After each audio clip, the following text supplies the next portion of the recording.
Crosby, bravo, Georgie Lamour.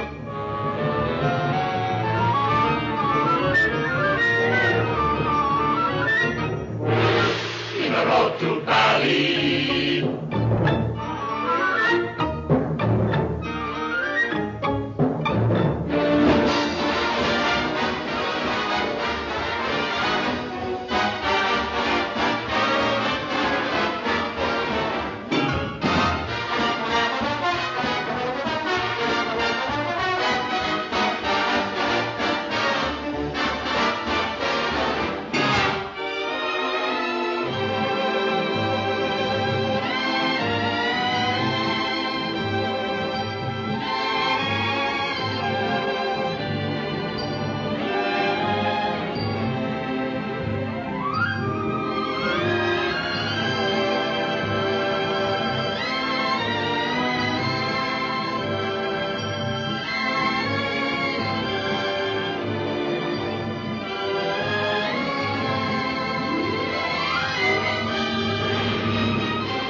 The Commonwealth of Australia, land of many frontiers, lone stepping stone across the vast Pacific to the mysterious, brooding islands of the Malayan archipelago, last outpost of the art and culture of the Western world. Our story takes us to Melbourne. Melbourne, birthplace of Nellie Melba, the famous coloratura soprano, Australia's gift to American opera. Appearing here, as a token of appreciation for Melbourne's glorious gift, are two distinguished concert artists, steeped in the tradition of America's classical music.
Run out and have that filled.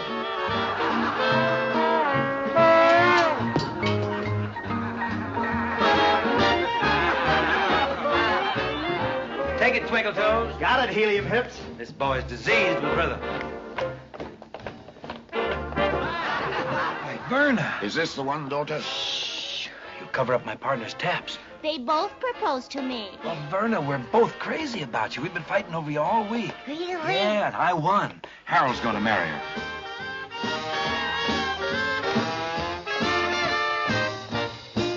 Well, you see what I got lined up for you, boy. What is it, a dame? What else would I line up for you? What's wrong with her? Oh, she's a doll. She's Really? a belle, yes. Cut it down to 2 encores. Okay. Let's move.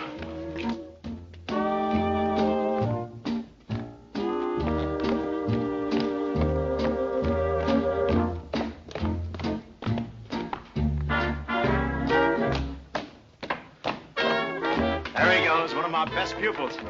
Had a tough time getting the lead out of his feet, but there he is. I'll never forget. We were down in... Don't bend the wardrobe. Is this the bloke that popped the question? Both of them did.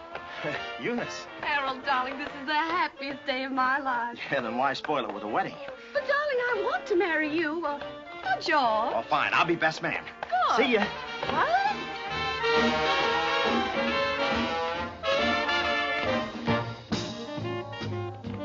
Boy, have I got something cooked up for you. Yeah? Put it in the deep freeze.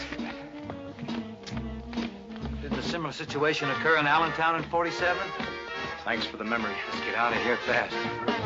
A trombone made in Munich, played in Chicago style. Hey, hey, look out! You trombone played Chicago style. This'll drive him crazy when it doesn't come back. Yeah, come on.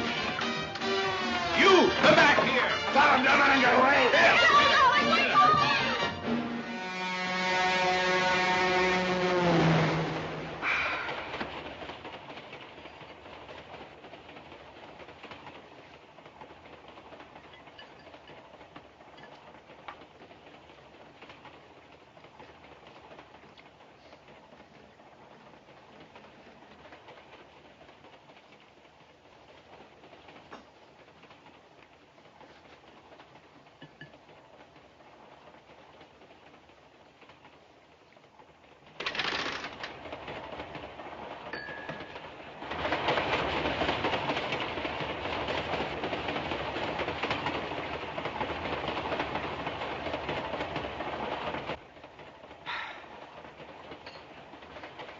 Boy may not have his teeth in today.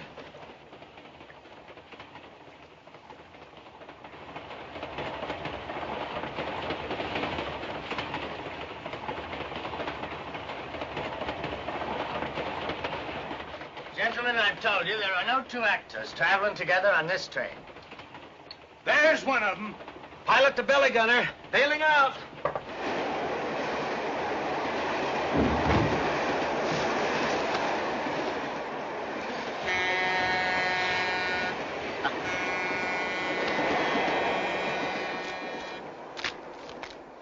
Wouldn't listen to me, would you? Let's stow away on a boat to Frisco, I said. No, no, you said. Let's hop a rattler. You take the upper, you said. I'll take the lower. You had a sub-blower. Besides, look at the money I saved you on tips, boy. Get plenty of fresh air, you said. Not me, I said. Hide underneath, you said. They'll never find you. I said. You're gonna ride inside. Keep an eye out. I said. You know what kills me? What's the matter now? You never listen to me. That's what kills me. And where are we now? We're lost. Yakety, That's yakety, where we yakety, are. yakety, Yeah. yakety. Come on, we got some traveling to do. Travel. On your feet, elbow nose. Come on here. Drop that beak. The day I met you, there were vultures in the sky. Should have taken that for an omen. Those were bluebirds. Now stop worrying. I'll get you out of this. No, don't get me out of things. Stop getting me into things, will you? Look, Harold. I'll be darned. French poodles. No, those are sheep. We're saved. I don't trust you or the sheep. Don't you see, Harold? Wherever there's sheep, there's a farm. Wherever there's a farm, there's a farmer. And wherever there's a farmer, there's a farmer's daughter. Now you're getting me into trouble again. Come on. Let's walk. Don't Yeah. run. You know, for a couple of guys on the lam, we're in pretty good company. We're poor little lambs who have lost our way.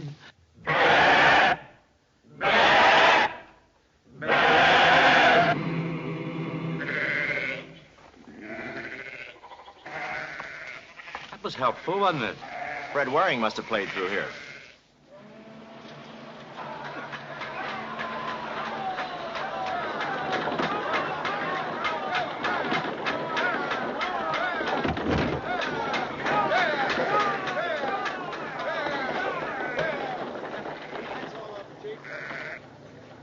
Boy, am I tired of that whiff and poof song. One more whiff and, poof. We may be dirty, but we're healthy. Yes, sir. Every time they dip the sheep, they dipped us. Say, why don't we stick with them? We may get sheared, too. I'm beginning to like it. What have we here? Those are for Argyle socks. Oh, let's get out of here. Here we go.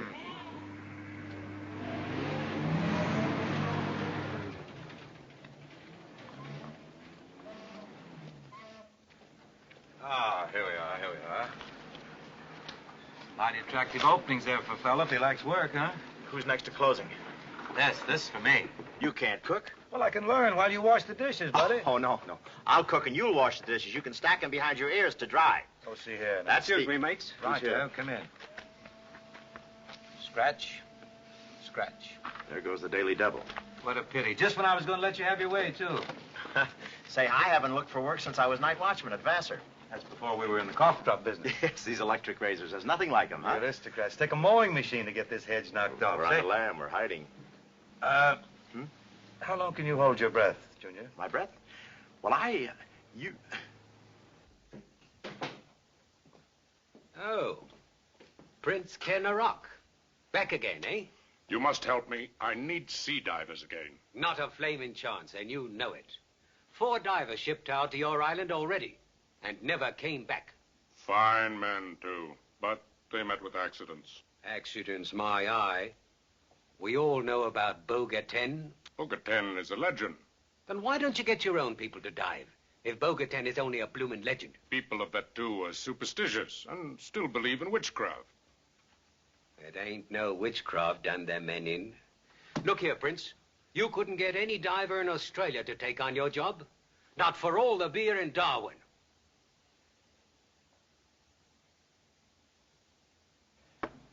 Well, Buster, looks like the briny deep for us, huh? Up along upstairs now, will you? Complete the necessary arrangements. Go along. Oh, well, why me? Why don't you go up? No elevator. Remember, you're a much younger man than I am. Who isn't? I'll be along now.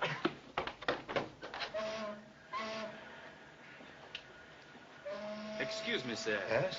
But are you a deep-sea diver? Well, I'm just a graduate of UCUW. That's University of California underwater. Oh, an American. Then perhaps you would be interested in a job that would bring you rich rewards. Well, of course. Candidly, rich rewards do remove a good deal of the dullness from mere work, I guess. Yes, that's true. What's the pitch? Sunken treasure. Treasure? Well, I'll have it up for you in a jiffy. I must tell you one thing, though. I don't do the actual diving myself. I have another boy for that. I remain on deck, and I operate the pump. Oh, but excellent. Your hand. Yes, sir. I'll have that treasure up in 2 shakes of a lamb's tail. And believe me, I know how to shake a lamb's tail. Oh, there's one little thing I must explain. You see, I'm not actually the diver. I'm the pump man. I have a friend who does the diving. Is your friend experienced? Oh, he's been underwater half his life. He used to be a lifeguard in a car wash.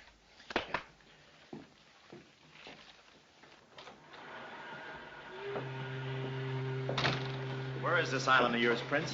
A few days' journey across the sea on the road to Bali. You will love that, too. It is an island paradise. Girls, huh? Could it be a paradise without girls? Welcome to the club. Oh, I must cable Mother to send my other lips. Boy, did I make a terrific deal. I knew you'd do it, you little genius, I you. did it. Good. Congratulations. It's a deal, boy. Yes, sir. Hey, well, yes, Thank you. sir.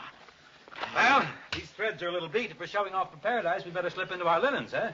Gang will take care of your needs. We will sail at sundown. Sundown, it's perfect. I freckle, you know. Of course. Girls' paradise money. What a jackpot. And you did it all with your own little Oh, brain. my little head. Yeah.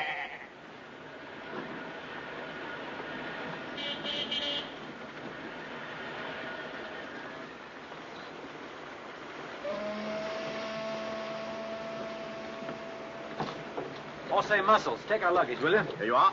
Don't get these mixed up now. Mine's blue for boys. Say, Sam, is that the way all the natives dress on your island? Really? George, do you suppose that... Not a chance. Stick around, folks. He could be wrong, you know. Cast off. Who?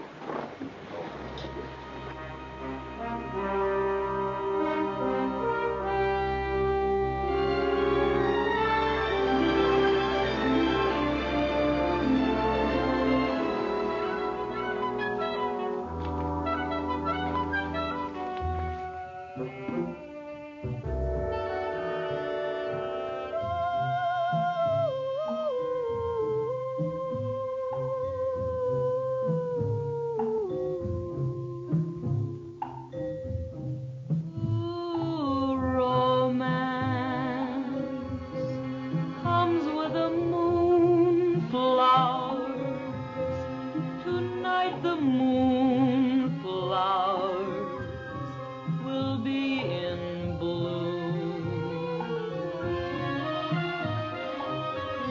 love walks among the moonflowers. I've planted moonflowers outside my room. I'll watch the path that winds by the wishing tree.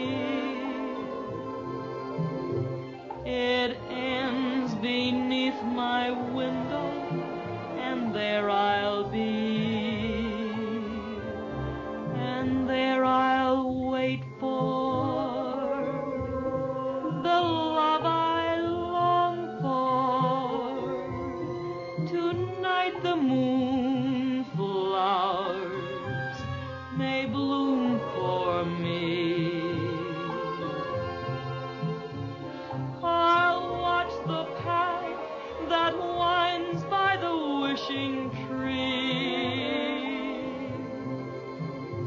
It ends beneath my window, and there I'll be, and there I'll wait for the love I long for. Tonight the moonflowers may bloom for me.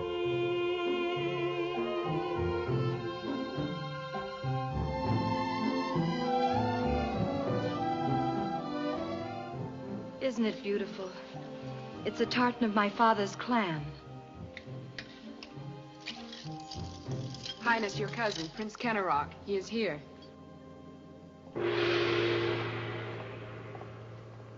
I will see him alone. You girls may leave.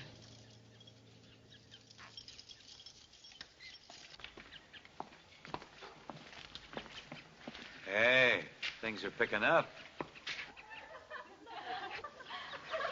Case the local architecture. Yeah. Built like brick pagodas. Welcome to that, too. They look like Americans. Look what Arok brought. They're not bad. You think they're sailors? Too bad there are only two of them. They've been swimming. They must have got our wire. Oh, we gotta ration ourselves down here, you know. Let's get the box lunches and head for the high country, Murgatroyd. I don't know which way to turn. Everything looks so good. Oh, don't get tied down. This may just be the older stuff, you know. Oh, no. What's that? It's Errol Flynn. He can't stand it. Okay, so make yourself available, huh? Yes, we'll meet you at the drive-in. Stand by. kiddies, You'll hear huh? from our local branch. I'll send you my suit size and everything. Isn't it nice to know we still got that old magnetism? Hey, that sea air must have recharged our I batteries. feel like I've had a complete overhaul. Oh, if we can get our speedometers turned back now, we're in business. Wouldn't that be lovely? Don't look now, but Taboo and his brother are still with us. Well, don't worry about them. Let them get their own girls, huh? Wonder if they massage. Too bad my prayers went unanswered. Prayers for me? Yes, that you be washed overboard. Despite your prayers, I managed to obtain some excellent diving equipment and 2 American divers. I think our plan Our is... plan. I want no part of it. Your 2 Americans will die like all the others. It's just cold-blooded murder. Hey, how about those chicks, huh? Steady, steady. Now, remember Australia. Oh, all that trouble. Yes, we're not going to get involved with girls again now, No, remember? sir, never. No, sir. Okay. Well. Well, Well, your turn. Tilt. Your Highness, may I present our guests?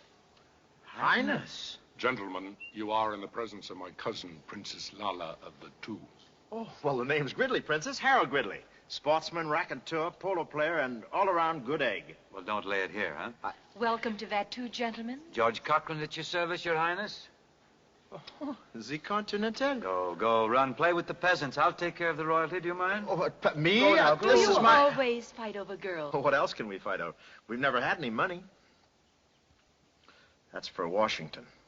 Now, let's be fair. Let's be fair, Leroy. If you can't pay, they give you time. Now, true. Follow me, gentlemen. Where else? Coming.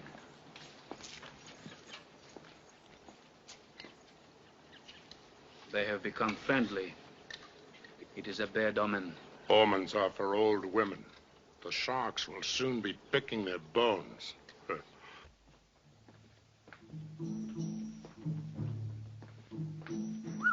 This kid carries her own antenna. Man, this is quite a Quonset. Amazing what you can do with a GI loan. They must have gambling here. Just time. Who's there? She was my mother, Queen Tama of Vatu. Beautiful. And he was my father. Didn't anybody in the family wear the pants? Colorful old chap, wasn't he? Certainly must have got around some. Father sailed a merchant ship that called here. He liked the island, met Mother, and remained. I'd like to remain here myself. You're reading my mind. You're the one who always wants to go home. I'm home. This is it. Something wrong, Princess? You must be very tired after your voyage. You must rest before... Before what? Before tonight, I'm having a feast in your honor. Oh, well. Run out to the car and get my finger bowl, huh? Do you need your chopsticks? Just my fork and a pusher. Hurry back, boy. I may join you. I think I'll come along. Hey. Wow. Not bad without a reservation, huh? Rest well. I will see you tonight. Yeah, leave a call. We'll call you later. Here. Don't overmatch yourself, old man. We may get a little rain later. Oh, about that. Hey, what a spot this is. Isn't this lush? Central Park with twin beds. Would you like me to shoot you a squirrel before your nap time? You wouldn't do that, Daniel Boone. I might knock off a rodent. Oh, this'll do for me, George. This'll do it. Good night, all. Here, get your shoes off. You're in a palace. Oh, I've always wanted to play the palace. Draw the blinds, Alf. It's siesta time for the soap. Very well, sir. Check back with me. Man, I could spend the rest of my life with a joint like this. Oh, you say that every time you get in a bed. Oh, I'm in a haze that Lala intoxicates me. That could be. She's half Scotch. And with me for a chaser. Just don't end in another hangover. Freedom. I better get some black polish. This may be formal tonight.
Out of my way, who do you think you are? It's the toe of my boot, man, if you push too far. Hoot, man, this is the day I celebrate my birth. The seventh son of a seventh son of a son of a gun from Perth.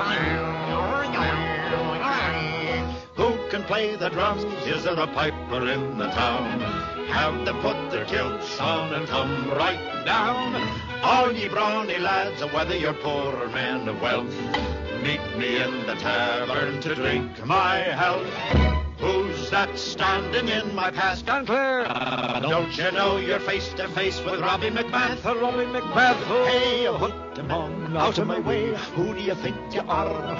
It's the toe of my boot. Man, if you push too far. Hoot him on, this is the day I celebrate my birth. The seventh son of a seventh son of a son of a gun from Perth. Oh, oh.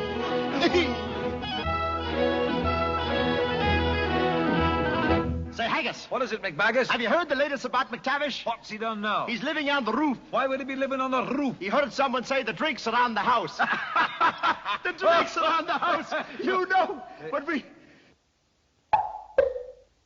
It's a little late, so good night, folks.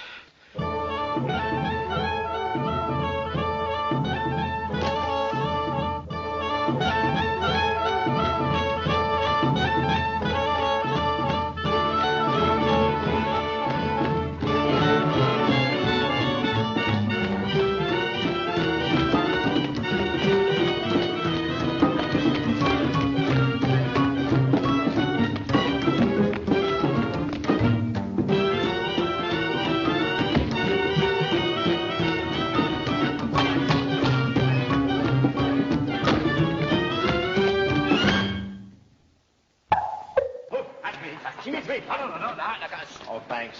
You're a pal. Not mine, but a pal. Here, Harold, sit here. Are you kidding? He takes the large economy size. Thanks a heap. Next week, it's my turn to wear the girdle. Why don't you entertain us a little, huh? Do your disappearing act fade. Oh, I know that one. You mean the Hindu rope trick.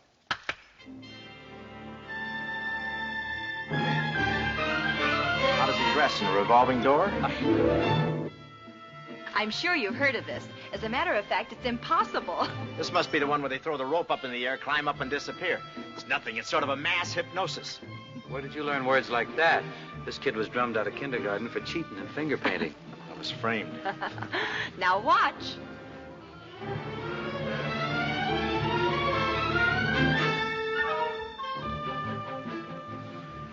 What else is new?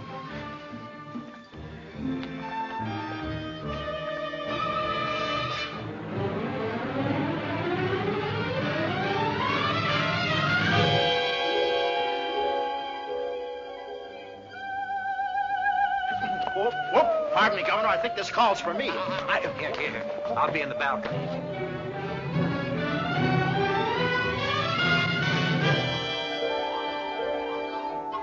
I've heard about vanishing cream, but vanishing blubber. Fight him off, Princess! Here comes Jack up the beanstalk. Down, boy, down, boy.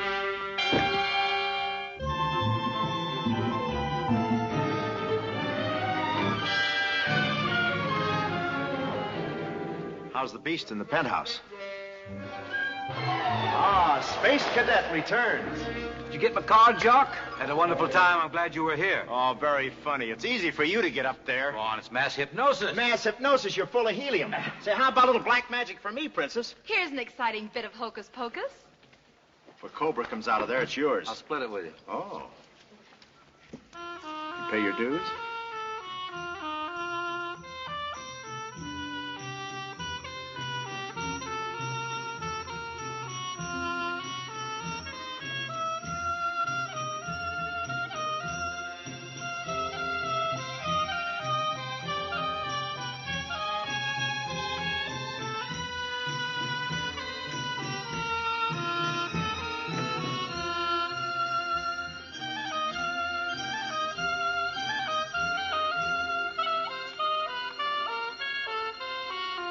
Believe it if I saw it. I saw it, and I don't believe it.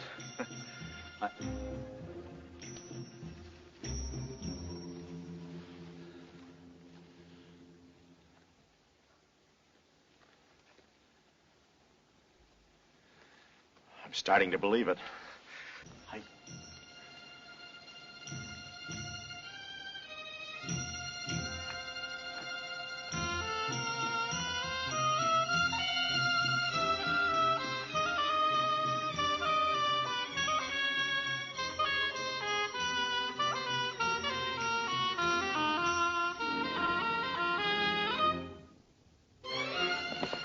Hey, what a fool I was. What a fool. In scout camp, they had basket weaving, and I took up wood burning. You wouldn't listen to me. Give me the pipe. Say, Pardon me, dear. I'm going into business for myself. I'll check with you in a fortnight. Junior's always eager to improve himself, always trying to pick up something new. Say, Princess, what about you and I seeking out some leafy dell where we can discuss you in terms of me, hmm?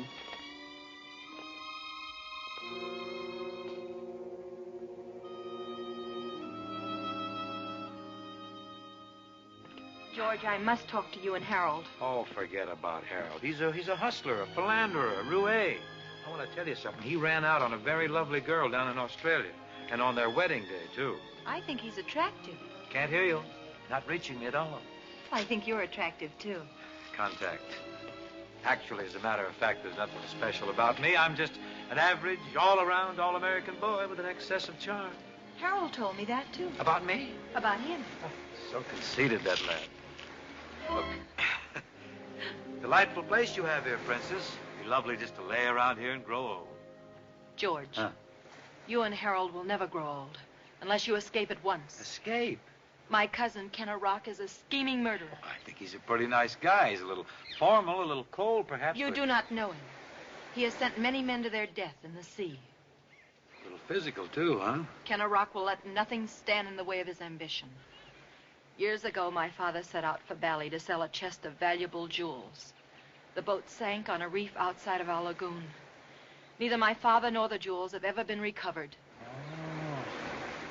That's the treasure they want us to haul up out of the briny, huh? Many have tried, but none have succeeded. No wonder they offered us 50,000 guilders to get it. You must escape tonight. Oh, no, Princess. You're looking at a big gilder man. You must go, I tell you. Down on the wreck of the boat lives Bogatan. Boga who? Bogatan, a giant squid. Well, let him live a little. The squid is a terror. He's an enormous monster with bone-crushing tentacles, a man-eater. It means certain death to the diver. Certain death to the diver, huh? Well, Harold laughs at death. We must warn him. Tell him about Bogatan. I don't know. I may have some trouble talking him out of this. He loves a challenge, this boy. Death is his bread, danger his butter. You've got to convince him. I'm going to butter him up pretty good.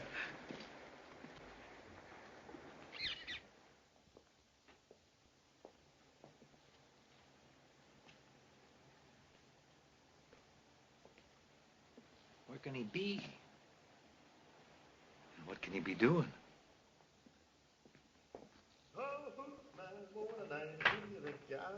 It's the tell the boot man, oh boy, do we live. Man. Hootman! Hootman! Oh, what a hoot! What a business. I finally learned that trick. Who ran second? Well, hey, I've been playing this flute all night. Had to clear it with Petrillo. Georgette, stash that in the icebox, will you please? Thank you, Jaja. Listen, don't you ever disappear like that on me again. I was worried into a positive tizzy about you. You worried? Yes, I was. About me? Certainly. Well, bless your big, fat, motherly heart. What's to worry? Well, in spite of everything I can say, and I put in plenty of knocks, that palpitating princess is all a twitter over you. Me? Really? Yes. Wow. This girl is not only charming, she's intelligent. You better be careful, boy. She'll marry you and make you a prince. You'll spend the rest of your miserable life just lolling around munching mangoes and falling apart and having girls wait on you and stuff like that. I can't let this happen to you. You're all I've got. I'll buy you a dog. Destiny calls the young prince. Surely you can't want this. Well, it's a living. Oh, well. Okay, pal. I won't stand in your way. I guess after all, I booted it. I goofed when I told her what a hero you are. Oh, hoot, man, what a night. Who do you think you are? Boy, what a relief. You just think tomorrow at dawn you'll be coming up out of the water with the treasure. Have a big, sumptuous wedding. Yeah, dancing girls, coconut frappes, music. Oh, boy. Hey, how am I going to come up with the treasure? Because you're going down for it. Oh, I see. Wait a minute. Not me. No, I even get the bends when I'm ducking for apples. You're the diver. I'm the diver? Yeah, you're the diver. Oh, Harold, you don't know what this means to me. This is the nicest thing you've ever done, letting me be Lala's #1 boy. Well, this changes everything. I thought I was Lala's boy. You were, but you resigned. It's all mine. Now I go down a pauper, I come up a prince. Oh, no, you don't. That's the way it's going to be. I'm going to be dunked. No. I can't let you do it. It's too dangerous. Ha! I laugh at danger. Okay.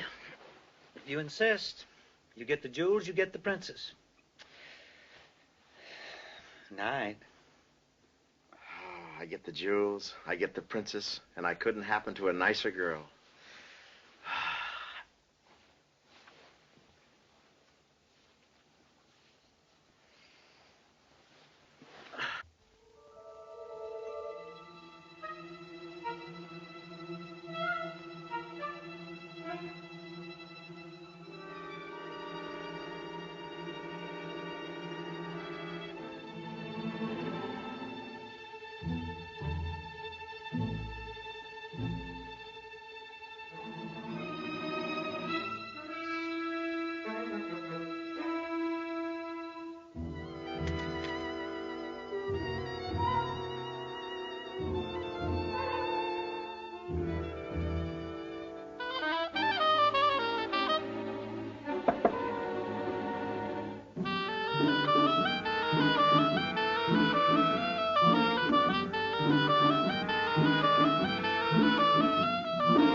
fool with the fun flute unless you check with the master.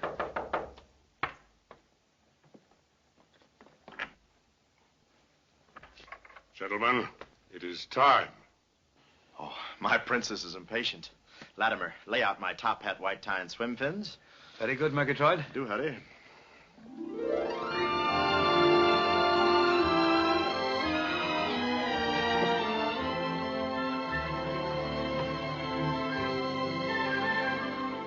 Harold, are you sure you know what you're doing? Do I know what I'm doing, you lucky girl? Then George told you. Exhale a little, will you? I want to slip this over your head. Say, you haven't got anything in straw with a wider brim, a long oval, have you? No. Oh, you wouldn't have that here. Well, just try it on for size. Any size will do. This kid's head's a little pointy, you know. He takes anything from a 3 to a 9 7/8. Suck in your nose, dear. There we are. Oh, there you are. Pretty snug, huh? I'd ask you in, but it's a little crowded here. How can you two joke? Well, it's easy when you're brave. Oh, and he's plenty brave, this fella. Yeah, I take brave pills. You Tell her about the time at Catalina when I got that big barge off the bottom. Boy, was she heavy. Oh, but a lovely girl. Yeah, she was a bit... Here, Annette, you may want to do your nails down there. Oh, thanks. He usually sticks it in my back, you know. Take 2. We're having a 1-cent sale. Don't forget my Roy Rogers water pistol. You want to take a plumber's helper down with you? No, I work alone, you know. Good for Harold, you. before you go down, I want you to think again. No. No time to start thinking. He's going to start sinking. Hey, how about a little kiss for your hero, just for luck, huh? Sorry, madam. Next window, please. Remind him of Bogaten. Oh, yes. Bogaten. Bogaten. Hey. Huh? Where's he running? Wait. Just one minute. Lean in here, will you?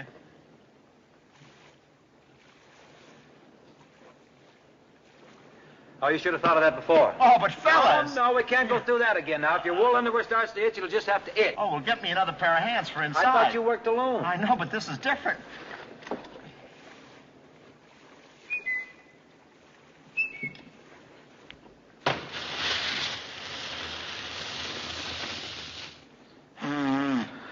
Should have put some water in the radiator. We could have made a cup of tea. That is enough. Over the side. Gone. Oh, thanks, pal. I'll bring you back some saltwater taffy. Cut to fit the kisser, huh? Sir. Tie it tight, sugar. Say right if you find work, won't you? Okay, I'm going. Boy. Geronimo. We're going.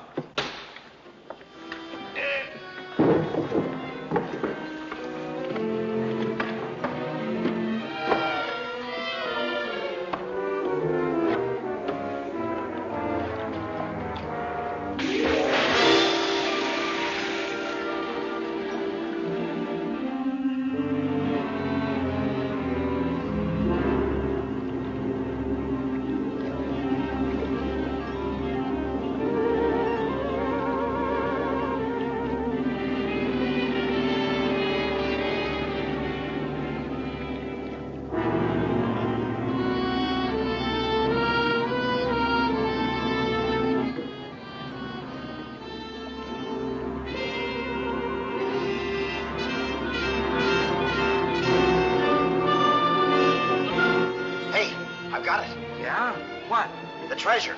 Brown wooden box, brass bands, big lock. Yes, that's it, George. Come on, boy. Grab the loot and scoot. Drop me a hook, boy. Book us out. Gone. Lower the line and stand by.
So I can gaff him.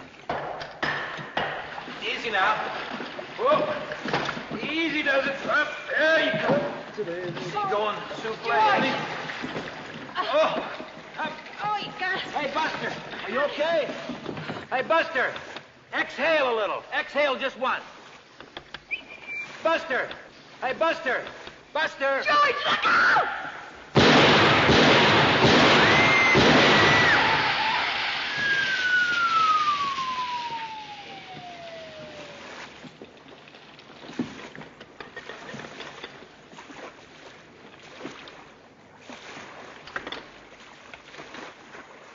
He's not in there.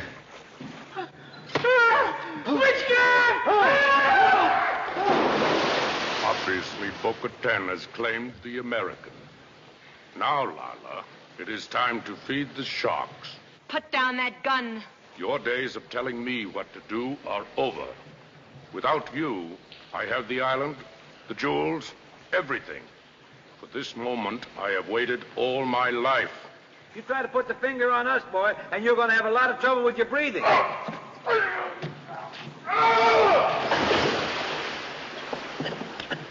Oh, Buster, my boy. Oh, Harold, boy. What a man. What a battle. Come on, boy. Who's there? I'm just closing the gate. He's flap happy, this boy. Now he worries about me. We're proud of you, Bubbles. Proud of you. Put on your We pie thought there, you kid. were gone. Yeah, many brave hearts are asleep in the deep. Good thing he's a coward, huh? Oh, he's wonderful. Oh, it was really nothing. I had him groggy with a headlock, but he hit me with an ink bottle. Oh, I thought that was chlorophyll. Mm-hmm. Hey, look. We cannot go back to that, too. He will have our throats cut. Oh, dear. That'll hurt my high notes. That might help. You could sing duets. What a novelty. We must go on to Bali. Bali? There we can sell the jewels. We must sail at once. I'll pack. Hey, wait a minute. I want to ask you something. I've been wondering, how did you get out of that suit? Out of the diving suit? Yeah. Well, it was easy. You see, I was down at the bottom, and I...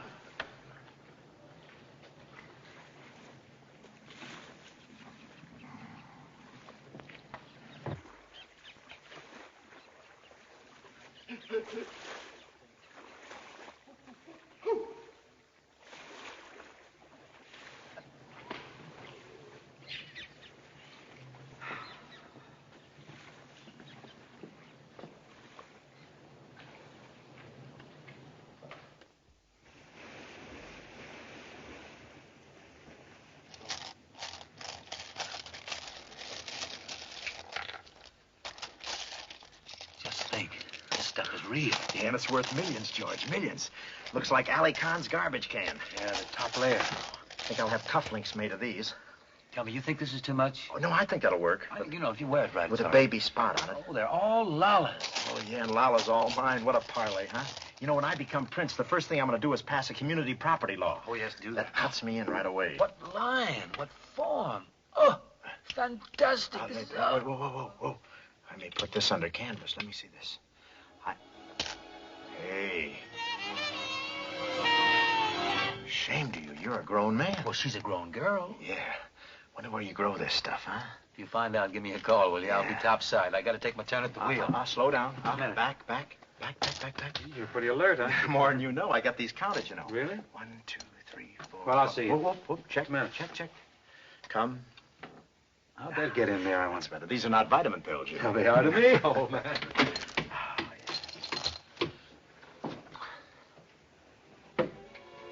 How did my school teacher get in there?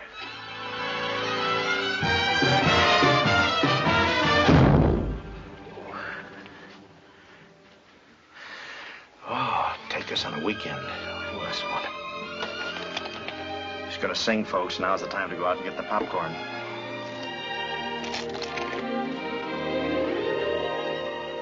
Before you can say I like you, you've got to know people a while.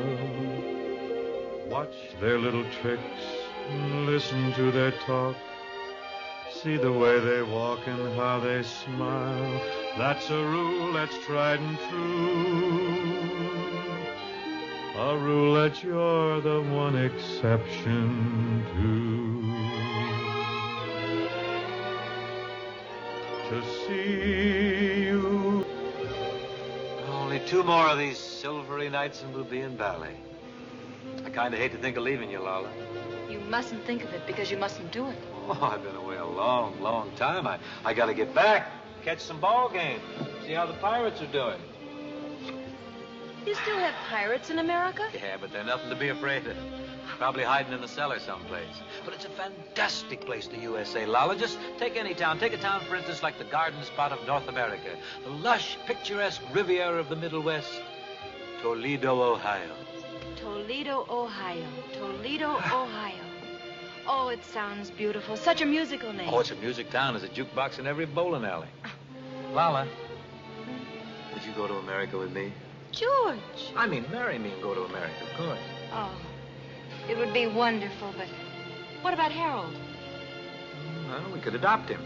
Adopt him? Of course, we'd have to send him away to school. Oh, it's a little late for that, isn't it? Oh, no, baby. He's got to go sometime, that boy. That's enough! Why, you collapsible Como, you and your pirates. What do you want to do, brag about the Cleveland Indians? At least they're in the major league. Go on, they throw underhanded. That's gratitude for you. I try to plan your education, and you turn on me like a mad dog. I wish I were a mad dog. I'd give you distemper. Now, just... And listen, don't plan my education. I'm illiterate enough now. Listen, Lala, if you're going anywhere, you're going with me. Oh, no, she's not. I don't know what to do. Junior, don't you think you should go Betty Bye? Betty Bye? And leave you here with this Balinese pound cake? Lala, you gotta make up your mind, and right now. Oh, that's no way to talk to your mother. Listen, Mom, it's la. You promised to marry me if I got the treasure, didn't you? What? She didn't promise you. I did. You know what a liar I am. Oh, so that's it. You're up here pitching with this doll while I'm down there ad-libbing with that deep-sea claw machine. Harold. Harold, I do love you. Oh, I thought so. But I love George, too. Well, if you like the other generation, they're restful. I'm so confused. I love you for what you are. A liar. I love Harold for what he was. Yeah. Sometime, somewhere. This kid's gone. Oh, dear me. She's in sections. We better get to the bottom of this. Yeah, let's get to the bottom of this. What was I? Where? When? Probably some agonizing episode from her childhood. We'll have to probe the subconscious with a little psychiatry. Here, Lala. Just lie down, dear. Lie down. Here, dear. Carefully now. All right? There. You comfy? Yes, Doctor. There's a lot of quack in this boy. Now, Lala, we want to delve into your past. We want to go way back into your childhood, sort of a flashback. Well, when I got to be 6 or 7, I remember I was terribly lonely. I had no one to play with until one day my father brought me a little companion. Come, Sandy. Please play with me. Please, Sandy.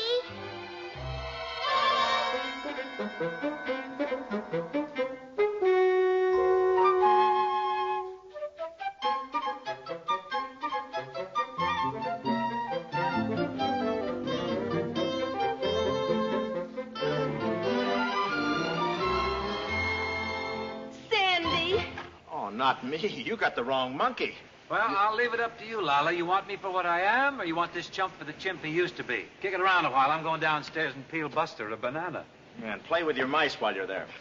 Say, now that the imposter's gone, why don't we get into... Harold, the wheel.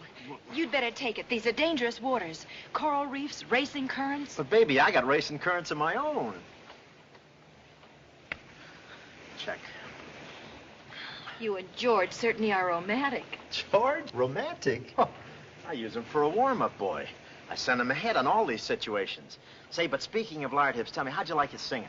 Oh, it was beautiful. Princess, I got news for you. Can't sing a note.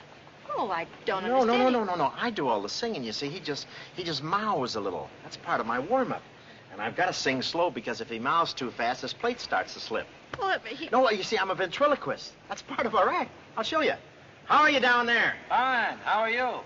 You see? That's the way Harold, the wheel!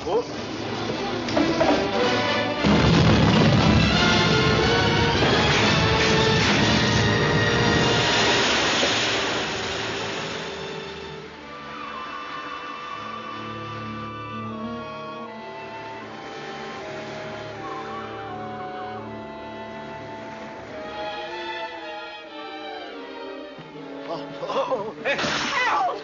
Hornblower, Captain, Horatio. Come on, Captain Hornblower. Come on, get it. What do we got here? Oh, he always did gulp his food, you know. We may get his appendix here in a minute.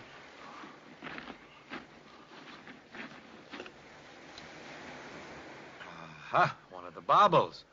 I think we better have this lad fluoroscoped, huh? All right? What happened? Is the picture over? No, you're all right now. You're all right. Just relax. There must be a village on this island somewhere. You think so? We can buy another boat and go on to Bali. Hey, that's a real crazy anthill. I hope they got a motel with hot and cold running lava, huh? Yeah. Look, a bottle.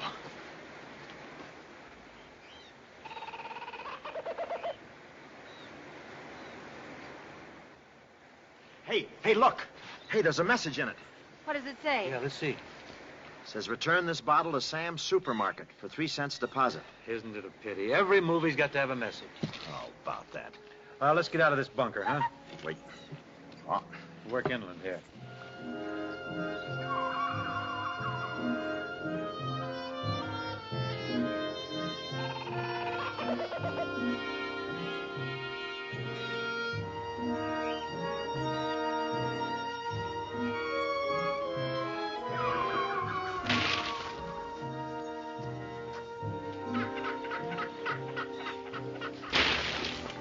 Hold it. What's the matter? Just a minute. I haven't been smacked in the face this much since my first rumble seat. Let's change places. As you wish. Push on, Princess. Whoop, whoop. Whoop. Something wrong here. Look, let me go ahead. I'll break the trail before it breaks me. Lead on, Livingston.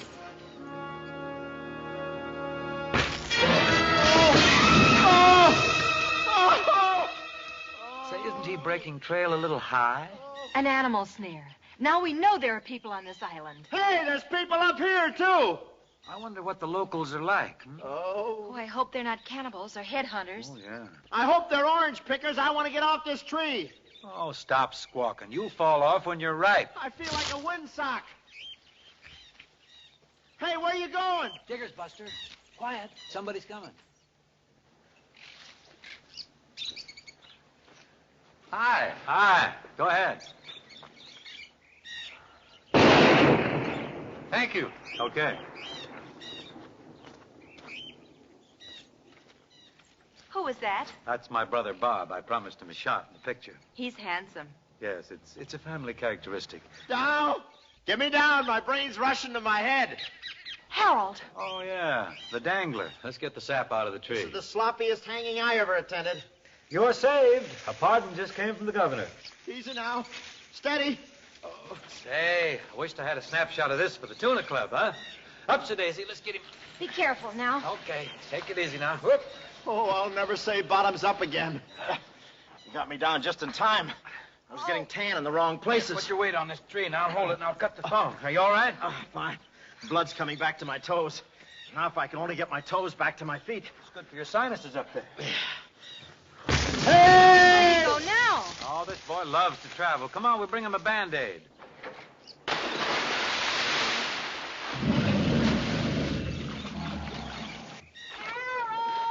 This way, nurse, and bring my toy boats. Harold! Over here!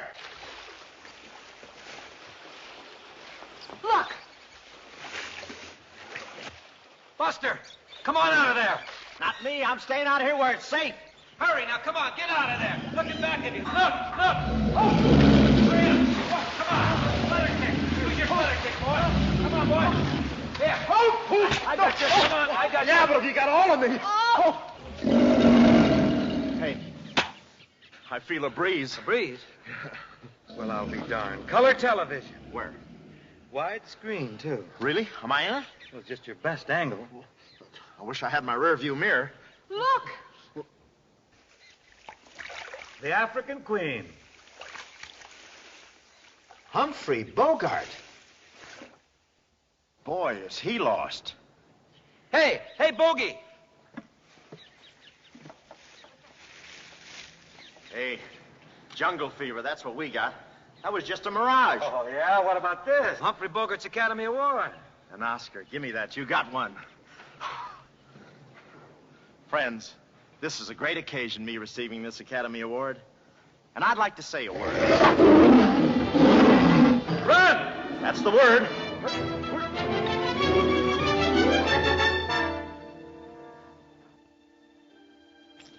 Well, what do we got here? A jungle motel? Say, it's a little south for a brown derby, isn't it? Yeah. Hello! Anybody home? I'm a member of the Automobile Club. This is cold. There's been nobody here for some time. We can spend the night here. Yeah, I'll go sign the register. Princess Lala, the Honorable George Cochran, and manservant. Hey!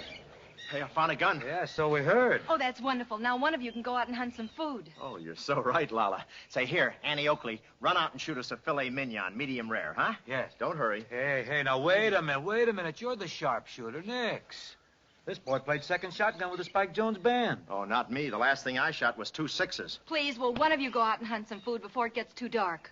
Okay, I tell you what we do. Winner stays here with Lala, huh? Go.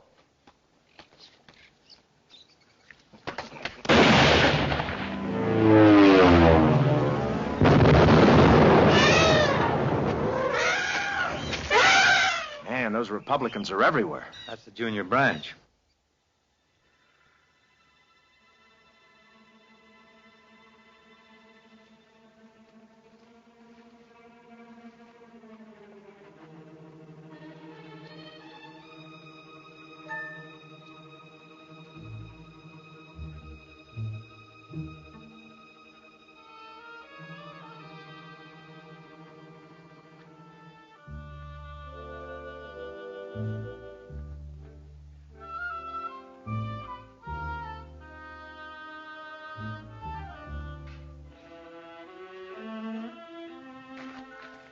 Harold.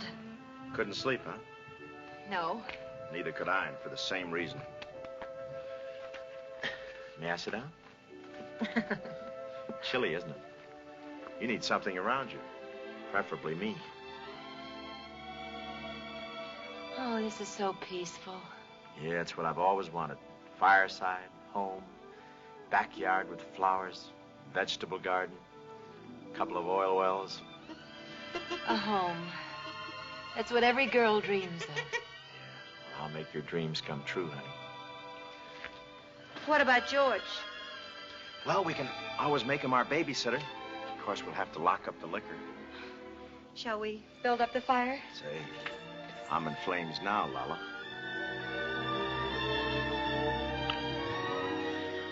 Live, girl. I never knew love could be such a problem. Well, what's the problem? Aunt Emma, our chaperone's asleep in there. What'll we do when we get to Bali? Well, you're gonna marry me, naturally. Aren't you? Well, Yes? No? You won't say yes and you won't say no. You let my poor heart pound. But you smile at me and around I go on the merry-go-round around. You build me up till the sky seems low, then plop, I hit the ground. But you hold my hand and around I go on the merry-go-round around. When a friend says to me, where the heck are you bound? What the deuce can I say? Just around and around and around. You won't say leave and you won't say whoa. I've tried to get unwound, but you kiss me once and around I go on the merry-go-round around. Oh, you won't say yes and you won't say no. You let my poor heart pound, but you smile at me and around I go on a merry-go-round around. You build me up till the sky seems low, then plop, I hit the ground. But you hold my hand and around I go on a merry-go-round around. Dumbo, why do you cut into my scene? Please, I'm singing. Singing? You'll never go any place with your singing. You can't even cry. I may have a nervous breakdown in this spot. Have one up in a tree, will you? Yes, I'll say hello to your relatives. You won't say leave and you won't say whoa. I tried to get unwound, but you kiss me once and around I go on the merry-go-round around. I won't say yes and I won't say no. I let your poor hearts pound, but you smile at me and around I go on the merry-go-round around. You build us up till the sky seems low, then plop, I hit the ground. But you hold our hand and around we go on the merry-go-round around.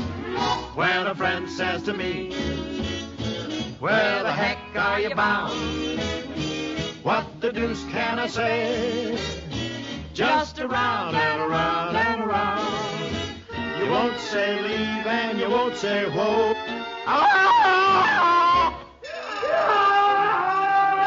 Who there? I tried to get on one, but you kissed me once and around I go on the merry-go-round around.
The bus leaving?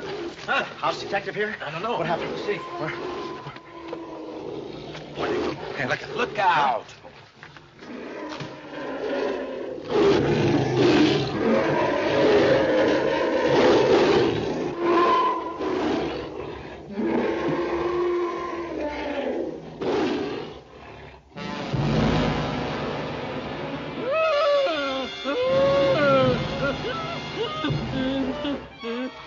It's a female gorilla. It must be the dead one's mate.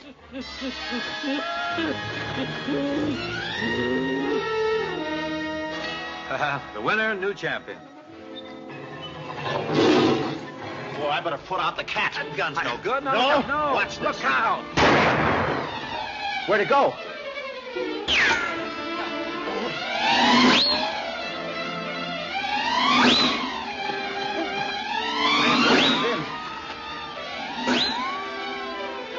Relax, man. Be your old winner. Yeah, let's dig in. Phone the command post, huh?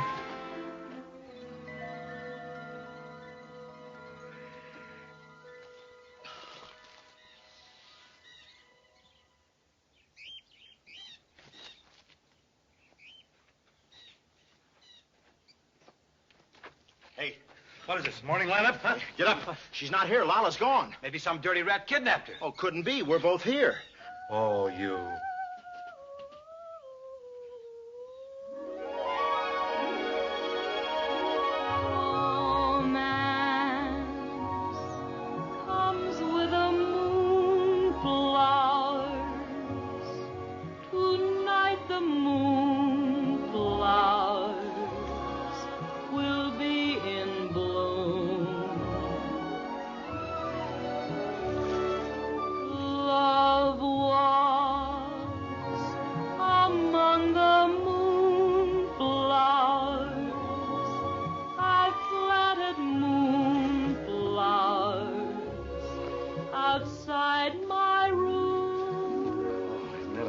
Picture?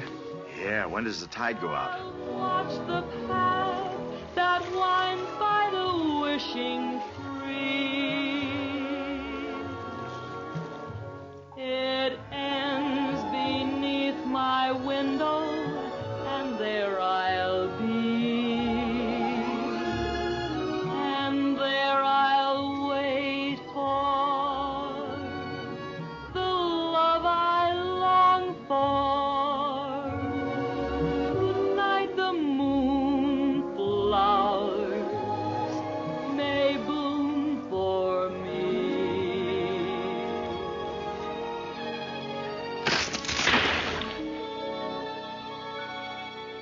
How come we don't fall? Paramount wouldn't dare. At your age?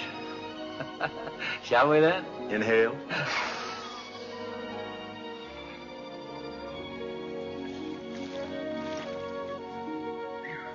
Hey, come on out of there. Yeah, time's a-wasting. I'll see you back at the hut. Oh, no, we couldn't leave a poor defenseless girl like you out alone in this jungle. Yeah, you need 2 defenseless men to protect you. Speak for yourself. All right, turn your heads. Selfish. My hair ribbon, it's gone. Hair ribbon? What about your sarong? You stay there while I get dressed.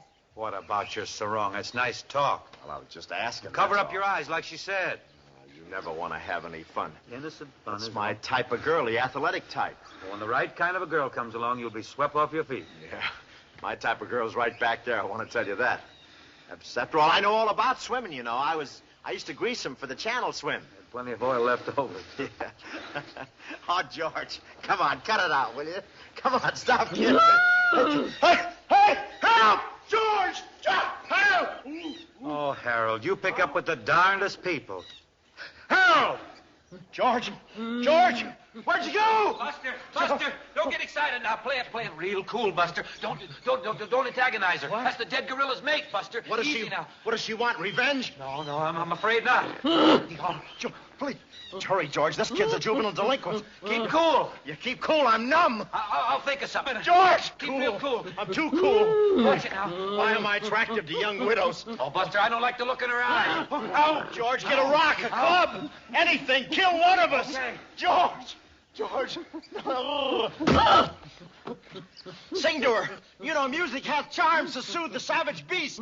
Breast, that is. Beast, breast, sing! To see you is to love you, and I see you everywhere.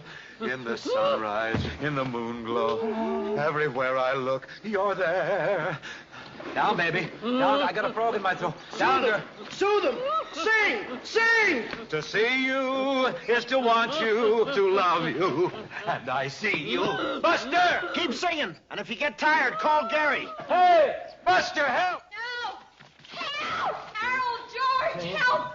They're after me. Who? The natives. The natives. Get the jewels and run.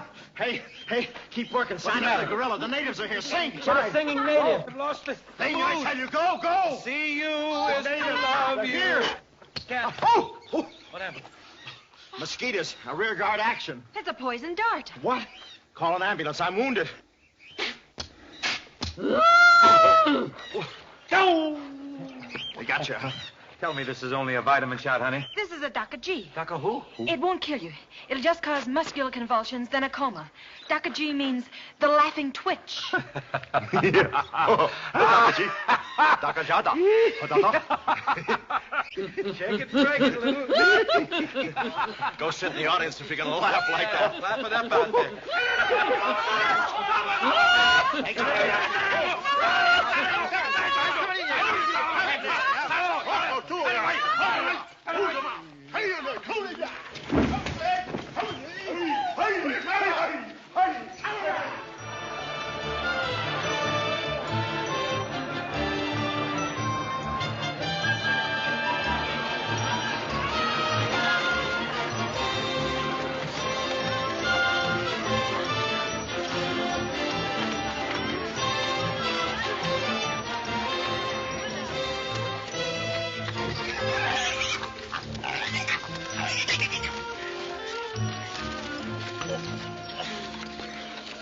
I wish I was a little pig that stayed home. Well, don't worry till they put an apple in your mouth. Then you're in trouble, boy.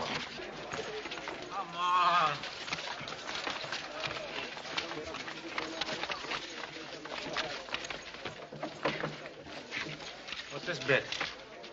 How many times have I told you, don't play with your food? Don't play with the food. Vermin, sons of crawling maggots! Say, did you hear that kid's mother? Those cats are cannibals. Maybe they're only headhunters. Only headhunters.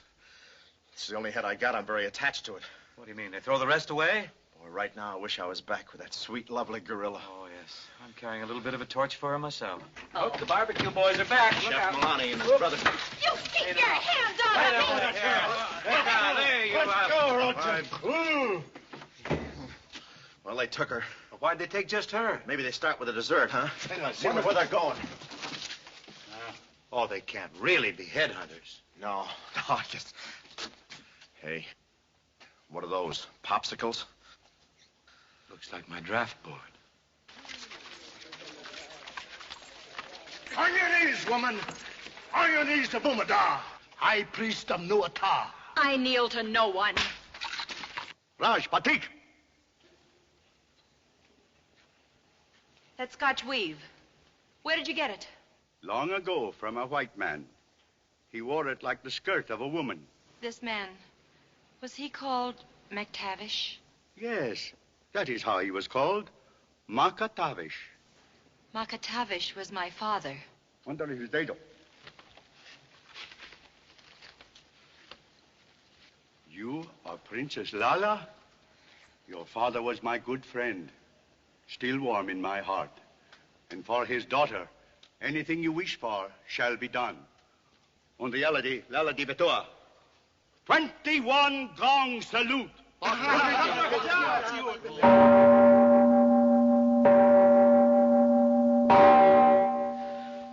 Just listen at that, will you? For whom the bells toll. Yeah, I saw that picture. Very few laughs. Even Gary Cooper got killed. Yep. Well, I don't mind getting killed, but they're going to torture us. Oh, no. No, I couldn't stand torture. Me neither. No, they're not going to torture me. It hurts. Well, there's only one thing to do. Yeah. Ready?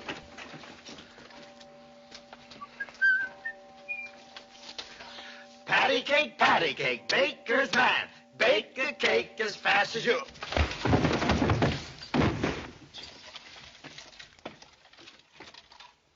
So you see, I love both men, Harold and George. Then your highness has no problem. Here on Nuata, a woman can have as many husbands as she can afford. I can marry them both? And why not? White women have many husbands too, but only one at a time. Here we do not like the installment plan. Marry them both. Oh, that is wonderful, Bomada. Happiness is like smoke in the wind, so quickly gone.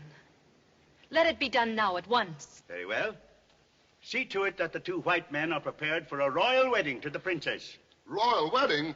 Mazel tov. Thank you. Mazel tov. Thank you. A royal wedding. Mazel tov.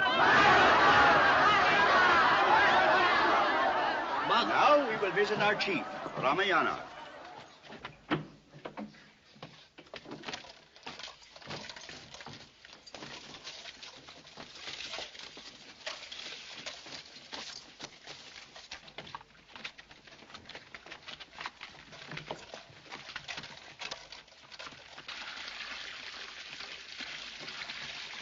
Wait a minute. You ain't cooking me in no oil. No. You can't eat me. Look, I'm skinny, I'm stringy, I'm tough. I'll give you indigestion. We do not eat you.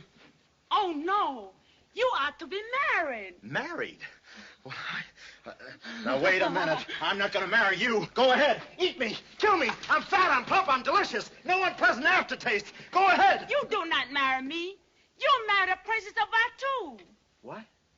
You mean Lala? So, she finally came to her senses, huh? Lala. What is this, my trousseau? Reminds me of a blind date I once had in Cleveland. Well, that's perfect. You may proceed to groom the groom. Oh, poor George. This'll kill him. Oh, well, some of us have it and some of us don't. But I feel like such a cad having so much of it. Please, I've undressed myself since I was 17.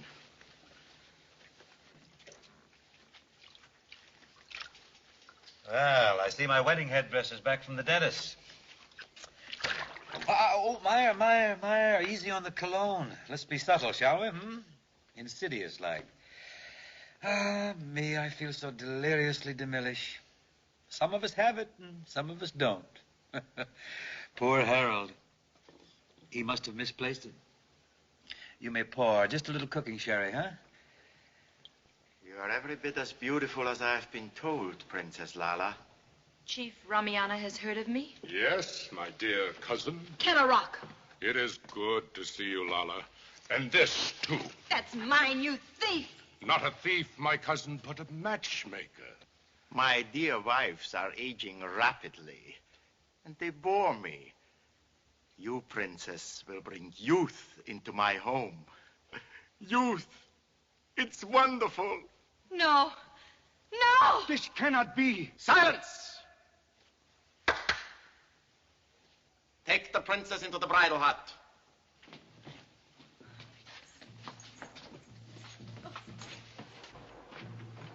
She has spirit, too. In the morning, in the light of reason, she will agree to our bargain, Ramiana. You cannot do this thing. She has given her heart to the two Americans. Those white mice. I have an idea. Instead of their hearts, Lala shall have their heads shrunken. So, they make lovely bedposts. But, Ramayana, listen to the wedding chants. Already the two grooms are being prepared.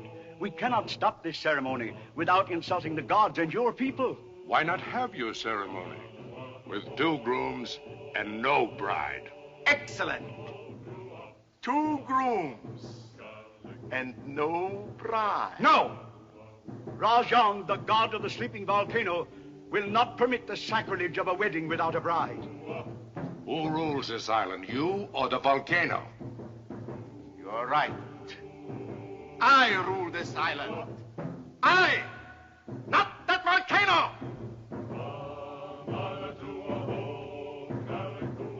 Rajang, god of the sleeping volcano, do you approve of this action?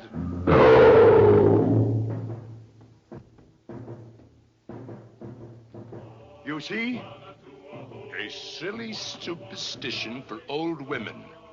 You do not fool Ramiana with your ventriloquism. Yes. Now go. Attend the wedding of the 2 grooms. Without a bride. Oh, say, Muscles, is the bride going to wear one of these, too? Yes. Well, I'm game if she's game. We'll win the door prize, sure. Hey, wait a minute. Does the princess wear one of these, too? Yes. Oh, this could lead to a ticklish situation. Ah, nice fit. Ah.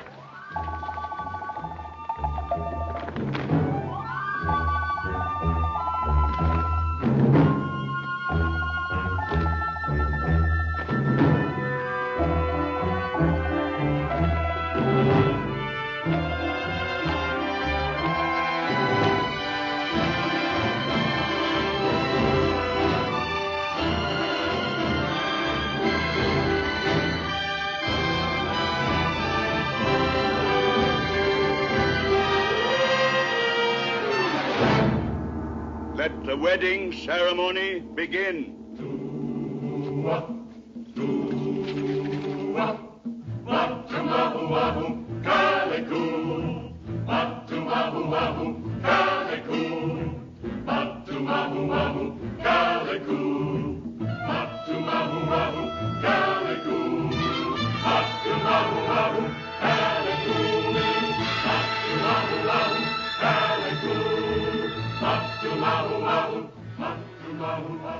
The wedding wine is ready.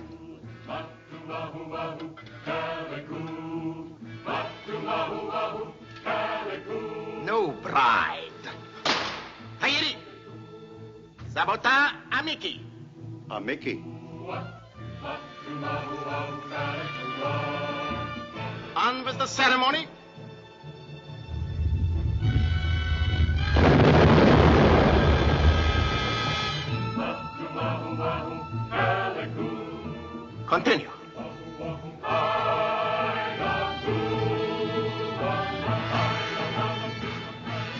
Matu, Mahu, Wahu, Kaliku. With this wine, I pronounce you man and wife.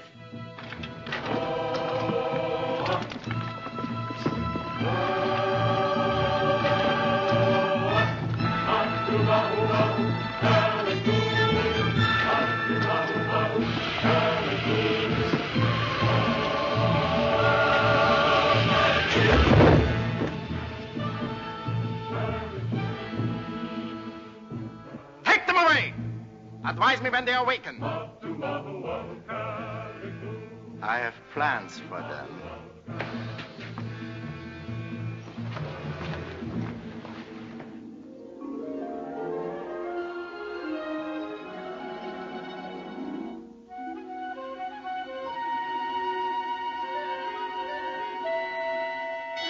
Lala. And Lala's mine.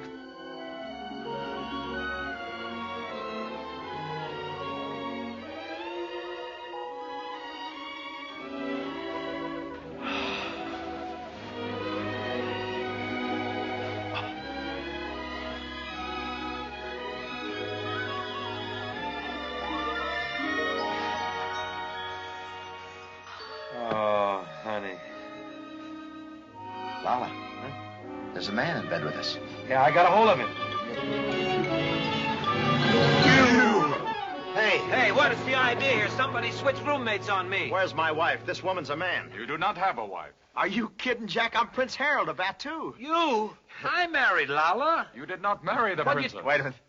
I married her. You did not marry her. Are you kidding? Look, I put on this bug-eyed beanie. I sweated my way into that pullover gimp. I got feathers up my nose. I was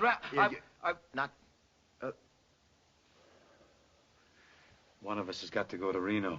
Let's hurry before Luella grabs us. Get along. Where's Lala? Princess Lala's to become the 7th wife of our chief. Wait a minute. What becomes of us? You have 5 minutes to live. Will we feel it? Oh, no. We use sodium penterium. Oh, that's sweet. Isn't that thoughtful? Well, Buster? I guess this is it. Well, at least we're going out together. We've been through a lot together, old pal. I can't complain, though. We've had a lot of laughs. I just hope in your heart of hearts you can forgive me for the few little bitty times when I tried to con you. There's a storm coming up here, huh? I forgive you, George. I know you've always meant well. I must have been a trial to you.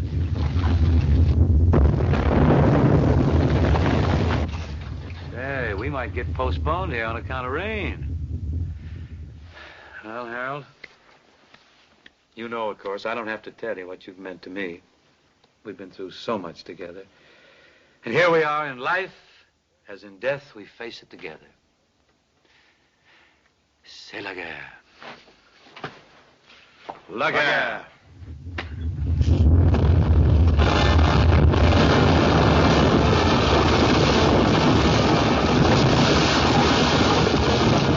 La guerre.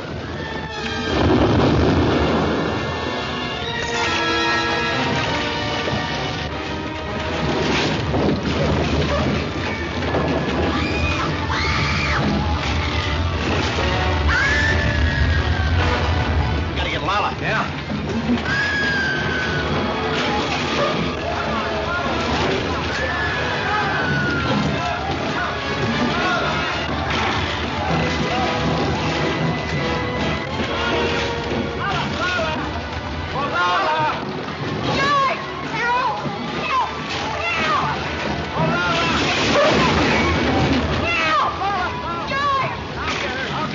What do you mean? I'll get her!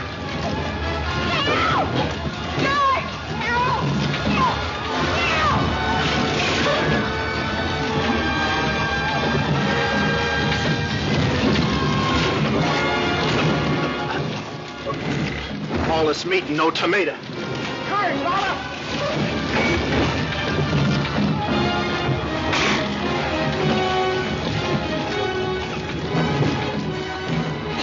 You all right, honey? Yes, dear. Come on, let's get away from this weenie roast. We got the jewels. Yeah, I don't want to be a rich cinder. Come on. Come on.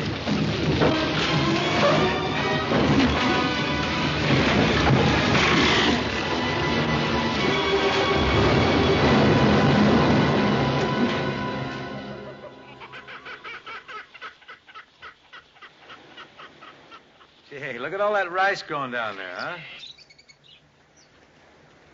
Yeah, rice. It's symbolic. Symbolic? Well... Yeah, rice. You know, pudding. And weddings, too, eh, Princess? Look, a ship. We're saved. We must get to the beach. Hey, the ship's captain can perform the ceremony. I'll take care of my own wedding arrangements if you don't mind.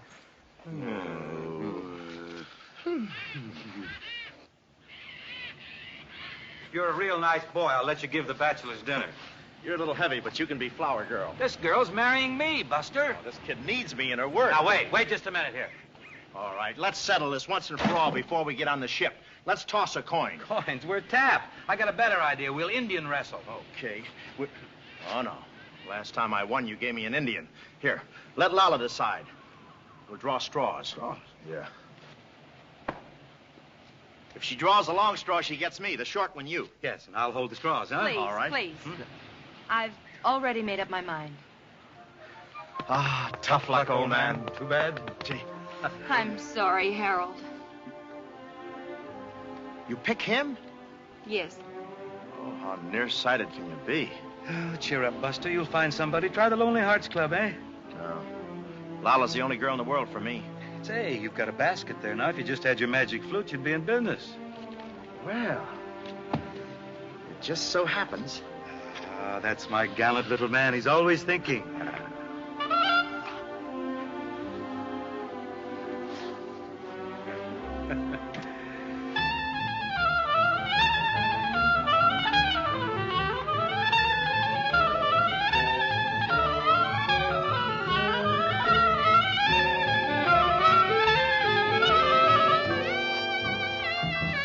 Jane Russell. Oh, wing ding.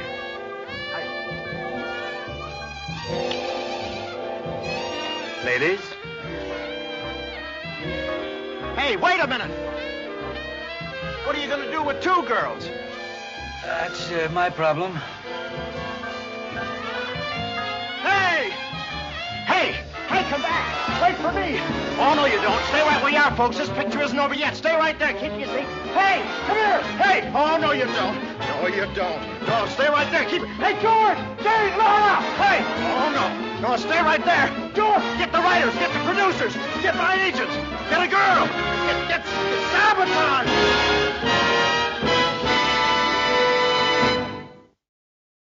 Ragazzi, 1, 2...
Four brilliant criminals at the climax of their most magnificent effort. Nonsense. This effort began 6 months ago in Porto, where we were all to board the ship for Africa. And they were my associates in a quest for uranium. An element not one of them knew the first thing about, except that they'd heard you could get dough for it. Big dough. Who? I mean, what do you suppose they are? Businessmen, does it matter? Well, if we're going to be on a small boat with them for weeks and weeks. I only said they might be fellow passengers. Harry, we must beware of those men. They're desperate characters. What makes you say that? Not one of them looked at my legs.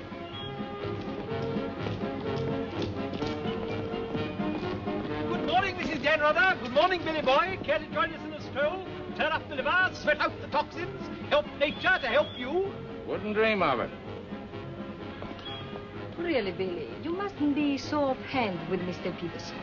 If I were to treat him with more than common politeness, he'd misunderstand and try to push me around. Mr. Peterson is a bully. Billy, Huh? did you see this?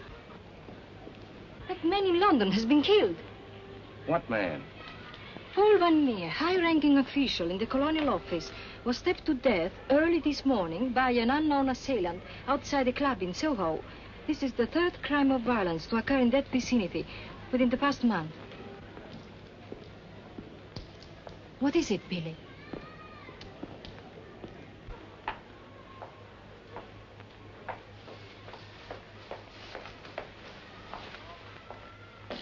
In heaven's name, Billy, say something.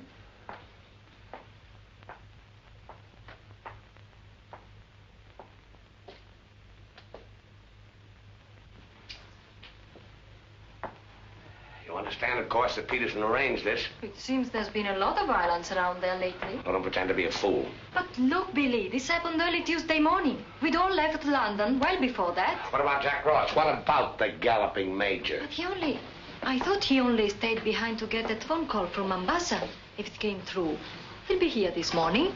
Well? Don't get so excited.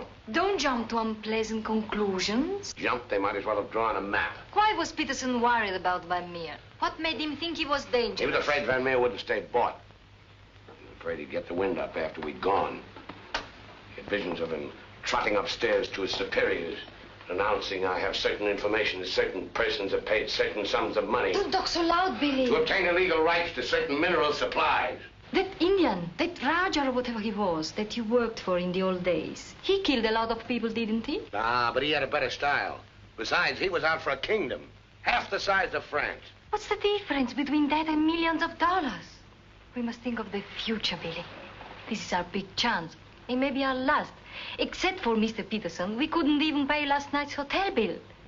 Where are you going? A narrow cafe, drink a lot of Pernod, and listen to the band. You won't make a fuss, will you? It doesn't do to make a fuss. You have to think of the main objective.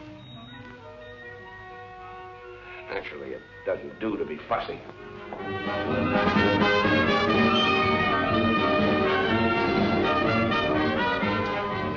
It's your move, Gwendolyn. Gracias.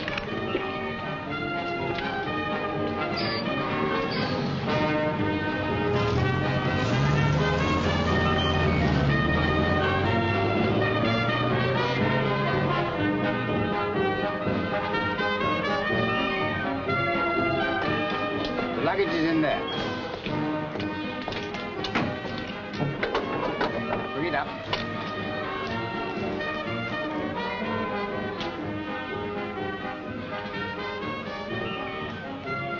Harry, look, the desperados. Shh. Not quite now, Convict Billy. Hard liquor before noon. I'm celebrating. Celebrating what? The safe arrival of the Major. He came galloping in a minute ago, looking tired but satisfied. I take it his mission was accomplished? Yes, but it's getting on for lunchtime, gentlemen. I'll see you later, Billy. Your move, Gwendolyn. Gwendolyn, it's your move. Oh. Check. Lost. Are you sailing on the Niagara? Africa bound. So are we. Oh, my name is Chelm. This is my wife. How do you do? My name's Dannreuther. How do you do? Are your friends sailing too? The whole kit and caboodle. You're a very mysterious group, I must say. Oh, really, Gwendolyn? How so mysterious? Well, for one thing, you all appear to be of different nationalities. It's your move, Gwendolyn. Check. I have a theory about you and your friends. Correction. My associates. As a matter of fact, I think you're doctors.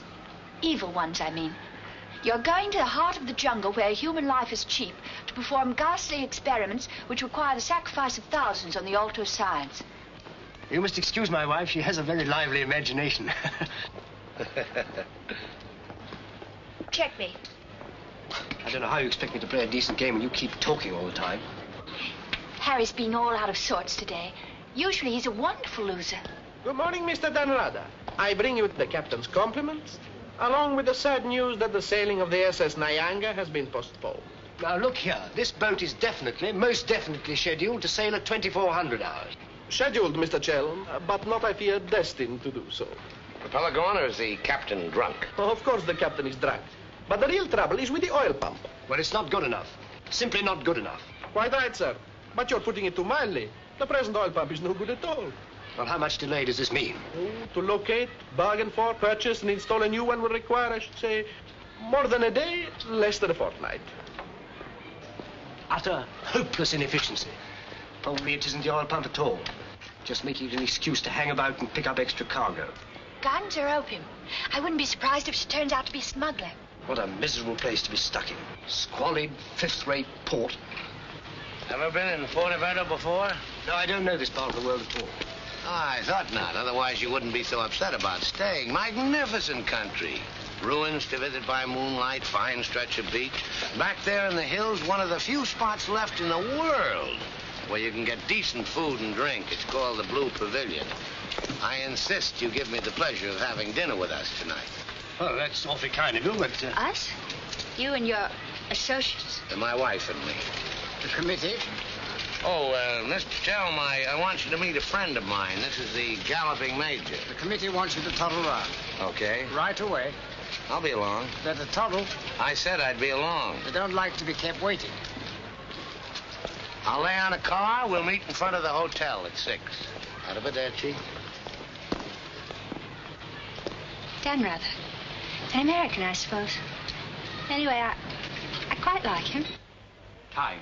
24 hours in a day, 1,440 minutes for somebody else to get busy on the same idea as ours.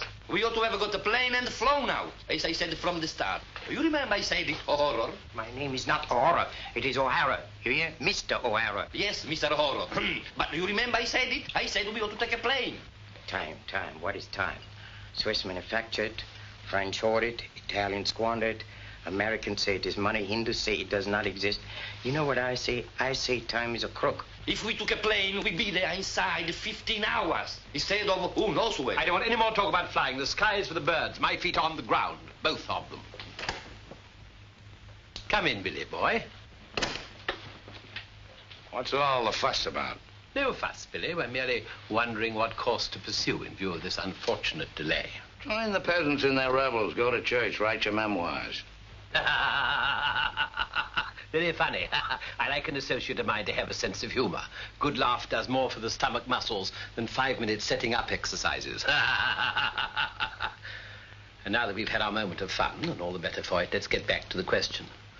Doesn't this delay call for a cable to your friend in British East? Mustn't send cables. Can't you get it through your heads that the population down there has trained noses? They can smell a uranium deal like a cat smells fish. But aren't you afraid, Billy, that when our little party doesn't show up on the date you said, aren't you a teeny bit afraid that your friend might use that as an excuse to begin negotiations elsewhere? If my friend were looking for an excuse, you'd find a better one in the morning papers. What do you mean? I'm talking about the untimely demise of Paul Van Meer. I'm appalled, Billy. What an unwholesome opinion you must have of your colleagues to imagine that we... Look here, Peterson, you don't have to convince me of anything. You don't care what I think as long as I don't do anything about it. And I won't, unless you ever decide to sick that knife-happy little junkie on me. Watch yourself, laddie. Now, Jack, behave yourself. Sit down. For shame, Billy. I think you owe an apology to everybody in this room. And if you're half the gentleman I know you are, I'm sure you'll make it. As I was saying, Peterson, you've nothing to worry about. My friend won't pull out unless I tell him to. For purely venal reasons, that's the last thing I have in mind. Jack, give Billy a light.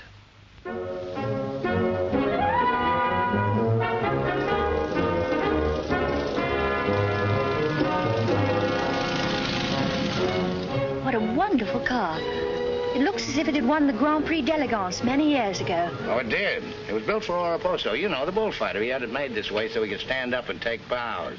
He only got one ride in it, bequeathed it to me on his deathbed. Well, here's to Oraposo. I hope you like champagne. You mean it's yours? Well, I gave it to my former chauffeur, the fat bandit in the front seat. Harry, look at that wonderful villa. Well, that was Brady Crampton's. Oh, you mean Lord Crampton, in Gloucestershire? His family acres marched hand in hand with ours. Gloucestershire, the cathedral towns, trout fishing, garden parties. What a beautiful life. You know England well? Emotionally, I am English. I serve tea every afternoon with crumpets, and I've always kept up my subscription to Country Life and to Tetler. Trouble with England, it's all pomp and no circumstance. You're very wise to get out of it. Escape while you can. Well, I'd hardly describe myself as escaping. Simply so happened that a relative of mine, first cousin actually, who died recently, happened to be the owner of a coffee plantation. Africa's the place now. You talk about the diamond boys, the gold boys. They just skimmed a little off the top. The potential mineral wealth of Africa's hardly been scratched. Now, there is a villa. Big. Well, that's the Villa Capriccio, famed in song and story, a 3-star attraction in Baedeker. Well, whose is it? Well, the bank's on it now. It used to be mine. Yours? Yes, I brought old Charles over from Fouquet's. You know, the old Fouquet's, to run it for me. Then when I decided to pull up stakes, I bought him this restaurant we're going to. Least I could do to show my appreciation. Well, here we are. Charles! Charles! Wait here a minute while I rout old Charles out. He doesn't even know we're in this neck of the woods. Charles! Charles! She must think we're extraordinarily naive. Knew all those people. Owned that vast villa. Bought this place because he liked the fellow's cooking. What utter balderdash. Oh, perhaps he did. I beg leave to doubt it. Did you notice his wife? She seemed to be rather a sensitive little woman. Really embarrassed by all that rot. I am sorry, signore. As you see, we are closed. We do not open for another 2 months. Charles, what the devil's going on here? This place is falling to rack and ruin. The place is closed. We shall have to dine in the hotel after all. Monsieur Dan. Monsieur Dan. Madame, why did you not let me know you were coming? You did not say you were with Monsieur Dan. Nothing is close to Monsieur Dan. Good to see you again, Charles. It's been too long, Monsieur Dan. Not since the night you left the villa. Remember your farewell party. I've tried ever since to forget it. Remember how in the morning we escorted you to the train with violins playing and everybody cried like when a king you love very much leaves this country. Aren't you dressed yet? Do I appear to be dressed? Do dress. Do hurry. It's the most wonderful day. And Billy wants us to drive out and see his villa. His former villa. Obviously, I can't go. I've got a chill on my liver. What a miserable place to be ill. And you forgot to pack my hot water bottle. You packed it. Gwendolyn, I distinctly remember. Hello. Oh, hello. No, I'm afraid we can't. Harry has this wretched chill. Give me the telephone. Chelm here. Yes. Quite. Absolutely. A hot water bottle. That's very, very good of you, old boy. Look here, Dannreuther, would you mind very much if my wife went alone? She enjoys this sightseeing sort of stuff, you know. Splendid. Splendid. I'll send her along. You know, Gwendolyn, nowadays, one simply cannot afford to dismiss people just because they're not one's sort. One has to try and bridge the gulf. After all, it's a new world we're going into. One's got to take it as one finds it. Face it. Use it. Master it.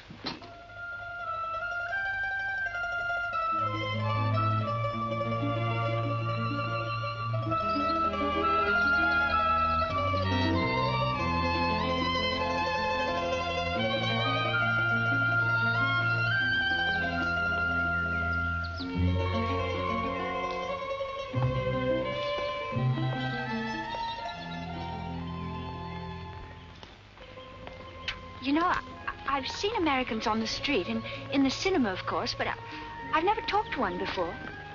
Are you a typical American? I think it's important that I should know. Why important? There are 2 good reasons for falling in love. One is that the object of your affections is unlike anyone else. A rare spirit, such as Lord Byron. The other is that he's like everybody else, only superior. Harry, for instance, is the very best of a type. Well, if you must know, I'm a typical rare spirit. How long did you live here? Oh, the longest I've ever lived anywhere is 2 years. But when you were a child, didn't you ever have a mother and a father, and a house and a street and a town? No, I was an orphan until I was 20, and then a rich and beautiful lady adopted me. You know, I've changed my mind about your being an evil doctor. You're off to keep a rendezvous someplace in Africa sacred to the tribesmen. You're going to found a new empire and make yourself master of the riches of the world. But you need a beautiful blonde queen to impress the natives as the incarnation of the Queen of Sheba. That's why you're making a pass at me. Am I? Of course. I don't generally go sightseeing with strange men. You don't believe that, do you? Well, I believe anything you say. Do you? Well, you shouldn't, you know. You really shouldn't. Mr. Sheldon? Yes? It's I, Mrs. Dannreuther, Maria. Oh, come in. Tea for two and two for tea? Now, that's most awfully kind. You shouldn't have troubled, really. Billy told me you had a chill. Bit of one on the liver. 2 tiresome. Milk, of course. Of course. I feel I should like somehow to do him a good turn of some kind. You do? Well, naturally. Oh, I see. Naturally. I think it would be nice if you were able to do something for him. Help him along. Give him the benefit of your advice. Delighted, of course. For instance. Oh, something with business. He was very pleased with that tip you gave him on the way home last night about the gold shares. I've forgotten what I told him. What was it? I don't remember either. I was listening to your voice. I wasn't listening to what you said. You see, if you were helping him, it would be so much easier for us to be together a lot out there in Africa. Was he any headed for business? Why, he's simply brilliant. I wouldn't have thought it. But of course he is. You don't suppose I'd marry a ninny, do you? If you imagine that Harry's simply going to Africa to plant coffee, you're very much mistaken. In point of fact, coffee is the least of Harry's interests. In point of fact, the land he's acquiring is extremely rich in certain minerals. Minerals which are indispensable to the production of atomic energy. Harry's land simply teems with uranium. Wouldn't surprise me to see him become the uranium king. So you see, my husband isn't such a ninny as you may have imagined. It might very well be worth your while to go in with him. The potential mineral wealth of Africa's hardly been scratched. So I was telling you last night. Well, of course. It's a well-known fact.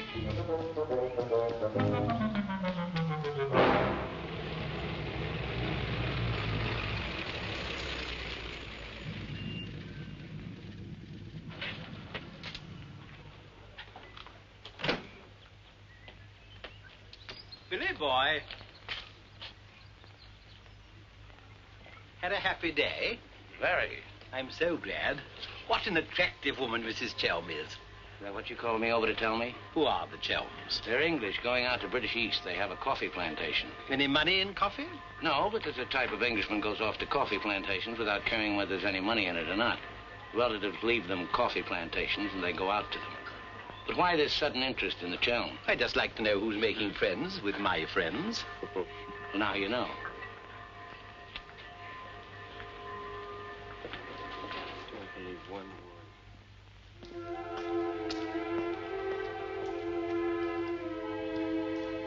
You know, if I ever leave you, it'll be for someone of the type of Harry Chell. Well, bully for you. I suppose that type of Englishman is like a story I once heard. An English gardener in England was showing some Americans one of those wonderful English lawns. And of course, they wanted to know how to make a lawn like that. And this English gardener said... He said all you have to do is get some good grass and roll it every day for 600 years. I heard that story before you were born. Englishmen tell it when they're feeling down in the mouth. Just don't understand the child type. You're not even listening. You never do. Someday I'll say goodbye and you won't hear that either. One day I shall really meet my type and run off with him. And you'll be simply amazed. It's possible. George Moore said, I learned it by heart years ago. He said that each great passion is the fruit of many fruitless years. Judge Moore was a very distinguished English writer, you know. Except that he was Irish. Cheer up, sugar. If I make $1 million on this deal, I'll buy you an old English lawn, one we can roll up and take with us.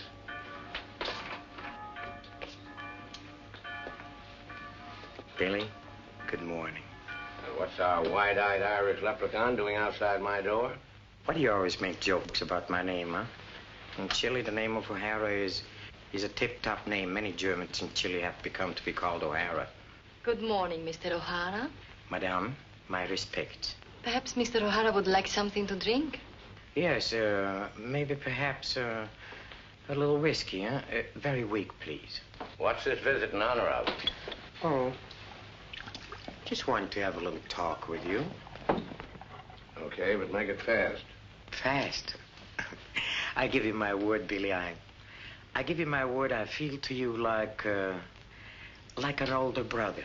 Oh, it's not so much the difference of age. It's probably, yes, the reason is because I come from a culture which is so much older than yours in my country. A child 6 years old is older in his heart than you'll be at 60. It smokes, it drinks, it philosophizes. At this rate, I'll be 60 before you get to the point. The point is that Peterson, Ravello, myself, we are the principals in this case. We are in with the money. We cannot switch around and turn, but an agent, it's easy to imagine that he could conceivably doesn't feel himself quite as irrevocably committed as Peterson or... We're fellow passengers, I believe. Not quite yet, would you say? Too sadly true. By any chance, you don't happen to have seen your Mr. Dannreuther about? I don't think Billy's up yet. About 11. He's rather a late riser. But he said... Well, anyway. I shouldn't put too much stock on what Billy says, particularly when he's had a few drinks. It's not that he means to break his word, he just forgets that he's given it. Charm and dependability so seldom go in one package. There are exceptions, of course. Your husband, I imagine, from his manner and behavior, is one. Oh, yes, very. Well, quite having. I'm so looking forward to meeting your husband and having a chat about Africa. By all means. I understand he's in coffee? You make it sound like a total immersion. Part of Africa we're going to is due for some pretty important changes. In my opinion, things will be booming out there before you can say Jack Robinson. I do hope there won't be too many changes. It's completely unspoiled, I hear, with some of the loveliest scenery in the world. I can't imagine anything more lovely in the way of scenery than to have a few acres of gold and diamonds cropping up on a piece of land I bought for a song. Heaven forbid. Next thing there'd be big, ugly holes everywhere and great, horrid machines instead of lovely scenery. Anyway, I don't think my husband worries much about money and business, that sort of thing. Really? I mean, to appreciate my husband's point of view, one has to understand his background. Those lawns, hundreds of years in the making. Those immemorial elms. Those walls hung with family portraits. Generations of them. Those great echoing galleries where so much of English history has been made. Taxes must be terrific on a place like that. What would people like the Chelms care about taxes with their kind of money? I mean, when a family's been a power in the city of London for so long, one of the great financial families. Power in the city? You mean... Oh, yes, of course, one of those Chelms. I'm surprised you know about them at all. Very few people do. They prefer to work behind the scenes. I find it rather hard to believe that a man in your husband's position would go to Africa just for the coffee planting. You're very quick, aren't you? In point of fact, he isn't. In point of fact, he has a very special reason. So I suspected. It has to do with sin. Sin? Since the war, my husband has been almost exclusively concerned with spiritual values. He feels that if he can get away there, in the heart of Africa, he will come face to face with essentials. He wants to work out the problem of sin. Sin? Why, yes, of course. Isn't that what we're all most concerned with? Sin? Gwendolyn, what are you doing here? I thought we were supposed to meet on the beach. Harry, I want you to meet Mr... My name is Peterson. Been having the most delightful talk to your wife. She tells me you're interested in spiritual values. I myself am vastly concerned. Harry, we'd really better be going. You'll excuse us, Mr. Peterson? What have you been telling that man? Oh, nothing, Harry. He got onto the subject of religion, and I just happened to mention that we usually go to church on Sunday. Billy, I think it is high time you take stock of yourself. Can you truthfully say about yourself, I, Billy Dannreuther, have acted fairly and squarely to my associates, huh? But of course he can, Mr. O'Hara. Everybody knows Billy's the soul of honor. Shut up, sugar. Perhaps he is the soul of honor, and perhaps appearances are deceiving. You mind telling me what it is I'm supposed to have done? Nothing. It's your conduct. Your conduct doesn't... Your conduct does not inspire confidence, and confidence, Billy, is the most important necessity in an undertaking of our kind. One may be completely innocent, but if one's actions invite suspicion, one might as well be guilty. To be trustworthy is not more important than to seem to be trustworthy.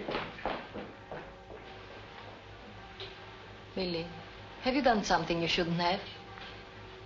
Tell me, Billy. Tell me the truth. My conduct. Who do they think I am, their hired man? But you are, you know. You are the hired man. How good and kind of you to remind me.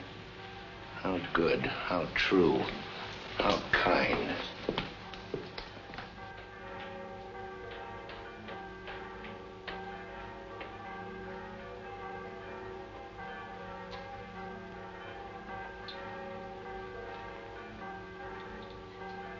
Oh, I say, Dannreuther, good to see you. How about a drink? Well, Oh, come on, my dear fellow. Let me buy you a drink. Oh, Gwendolyn, don't forget to send one to Aunt Beatrice. Can't understand it. Gwendolyn distinctly said she'd join me on the beach. Then I come back and find her sitting there in that cafe. Extraordinary creatures, women. Well, let's drink to them. Pano. Scotch. Come on, you tiny little wreck, have a drink. We're drinking to women. Take the drink, but won't join you in the toast. Glass of Irish. Women. Hitler had the right idea. Keep them in their place. Kleine Kinder Kirchen. Babies in the kitchen. Say what you want to about Hitler, he had his points. Come. Look This here. generation's had its chance. Hitler, Mussolini, those are the men. Now is the age of the barbarians. The world's going up in smoke. I say let it come, get it over with. Well, if you don't mind, I'd like another year or so of worry. Worry? Just 1 minute, laddies. I've just 2 or 3 words to say to you, laddies, and that's don't worry. Don't ever worry. I'm in a position to know secret information. The Rosicrucians, the Great White Brotherhood, the high secret orders. But you've no faith. You must have faith. Faith and power, secret power.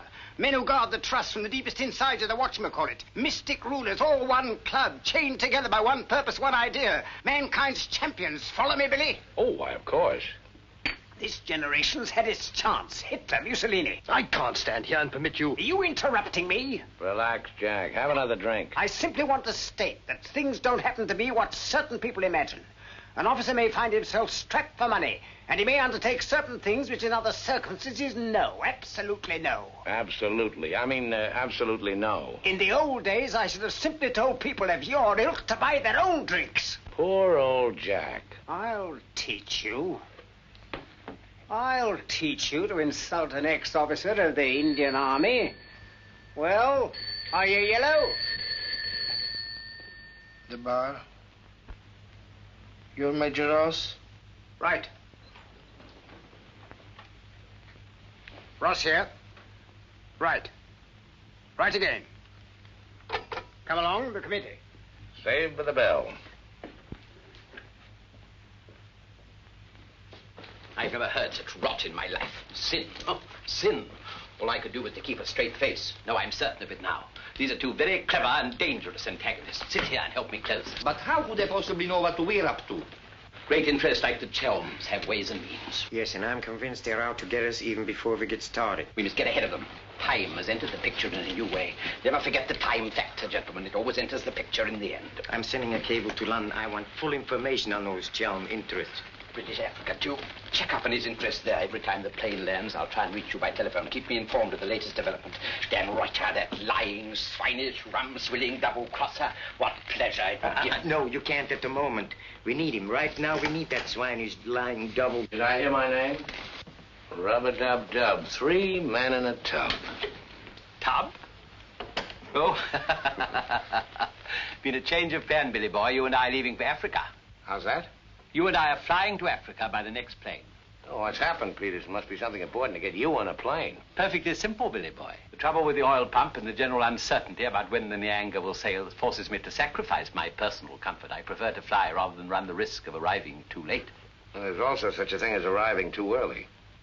What do you mean by that? Well, the land doesn't come up for auction for a couple of weeks. My friend can't make his move until then. If we sit around British East all that time, somebody's going to start wondering who we are and ask questions. Is that your real opinion, Billy, or are you just looking forward to a long sea voyage with the attractive Mrs. Chelm as your companion? Or perhaps you have even other reasons. Such as? That's for you to know and for us to find out. You'd better get your packing done.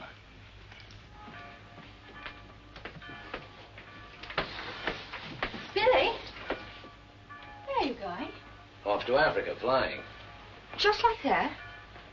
Aren't you even going to kiss me goodbye?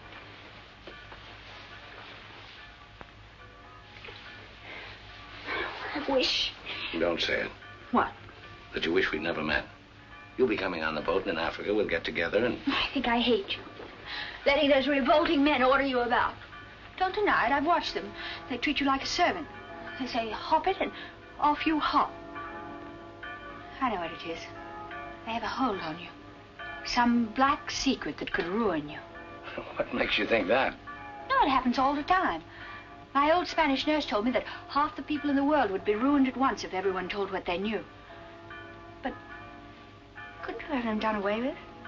I mean, you must know plenty of people who could bump them off. It'd probably cost a good deal, but it'd be worth it, certainly. Well, it's not impossible, except that afterwards I wouldn't have any money. This way I stand to make a lot. Millions? Maybe. Then perhaps your connection with those men isn't quite so undignified as I thought. Those millions, would they be pounds or dollars? Well, either way suits me. No, that's very careless of you. The state of the pound is so uncertain. You must think in terms of hard currency. Maybe I should hire you to handle my affairs. You could do worse. I'm awfully intelligent, really. Come along, Billy boy. The car's waiting.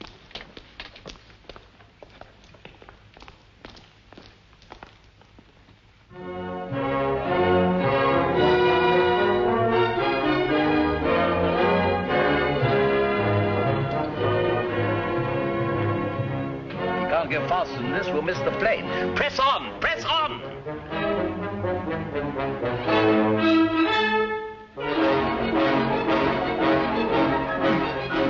Dry posting.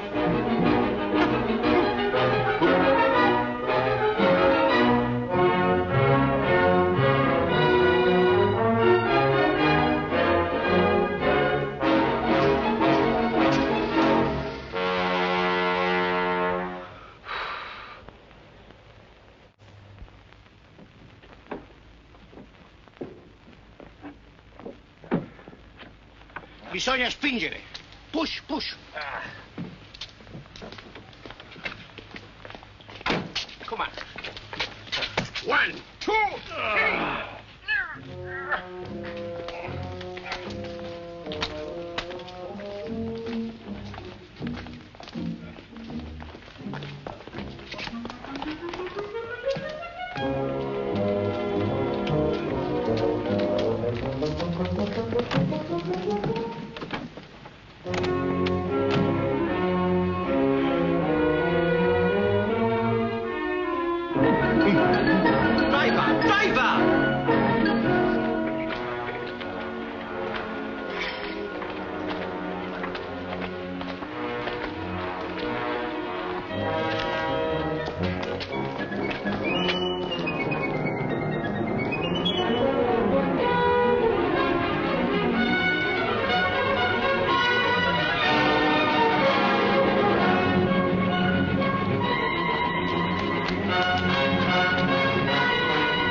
You did that on purpose. What? You planned it that way. I know what you're up to. I know everything. I know about the uranium on the Chelm's land, the Chelm interests in the city of London. The what? You heard me, the Chelm interests. I take it your information comes from a reliable source. It does, from Mrs. Chelm herself, in fact. Ah, magnificent. Simply magnificent. You must pay me back for the loss of my beautiful car. If you weren't a benighted jackass, if you could see as far as you could spit, you'd know there's no such thing as a Chelm interest. You'll have to do better than that, Mr. Dannreuther. Very much better than that. Don't believe me. Check with London. If you find out he's anything more than a down-at-heel Gloucestershire squire, you can have my services for nothing. You mean Mrs. Chelm is an unqualified liar? Well, let's say she uses her imagination rather than her memory. You will make restitution. We know, Mr. Dan, either the money or a new car. Why, you fat bandit, I gave you the car in the first place. How I came by it is beside the point. The fact you gave it to me doesn't make it any the less mine. Shut up. That's right. Threaten me. It is not enough that you destroy my beautiful car. Now you... my beautiful car! Stop! Hey,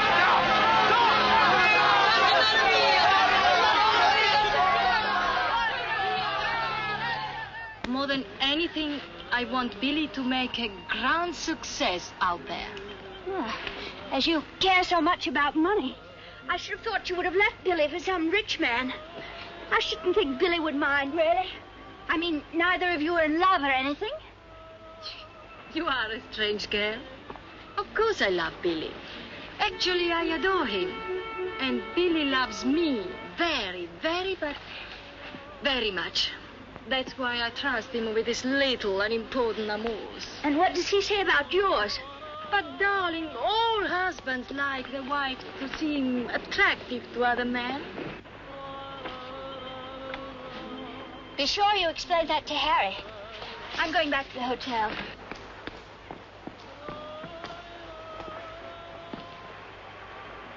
Mrs. Dannreuther, Maria, I'm afraid, I have some shocking news for you. The boat is not going at all? There's been a terrible accident. Your husband's car drove over a cliff. The people on the bus saw it fall into the sea. It seems almost certain that... What is it? What are you trying to say?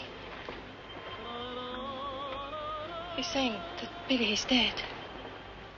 It's become necessary to redistribute the stock in our company. Stock? What good is the stock now? We can't deal with the Radar's friend. Not without Dannreuther. All the effort, the money, everything went over the cliff with that car.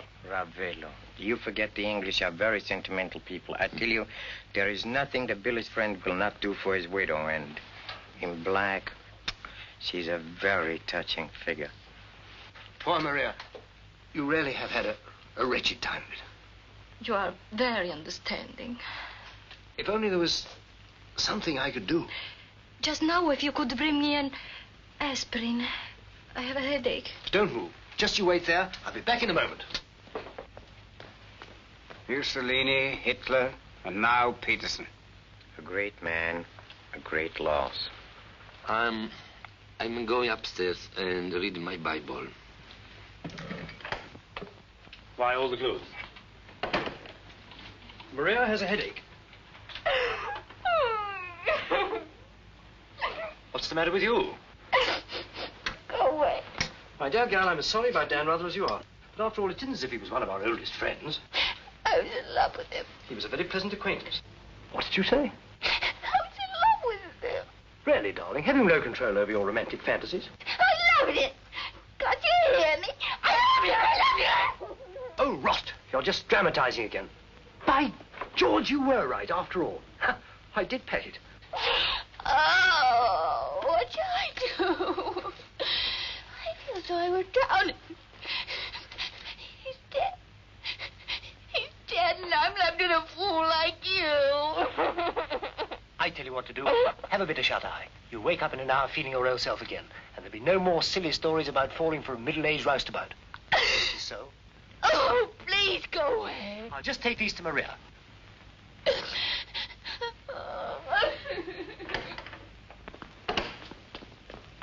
Mr. Chelm, this is very important, for you as well as for myself. Yes, well, get on with it. There is now an opportunity for you to secure enormous profits with virtually no risk. I want to beat about the bush. For you as Billy's widow, it will be very easy to persuade his friend in British East, and for capital, we have Chelm. Quite evidently, you've been misinformed as to my interests.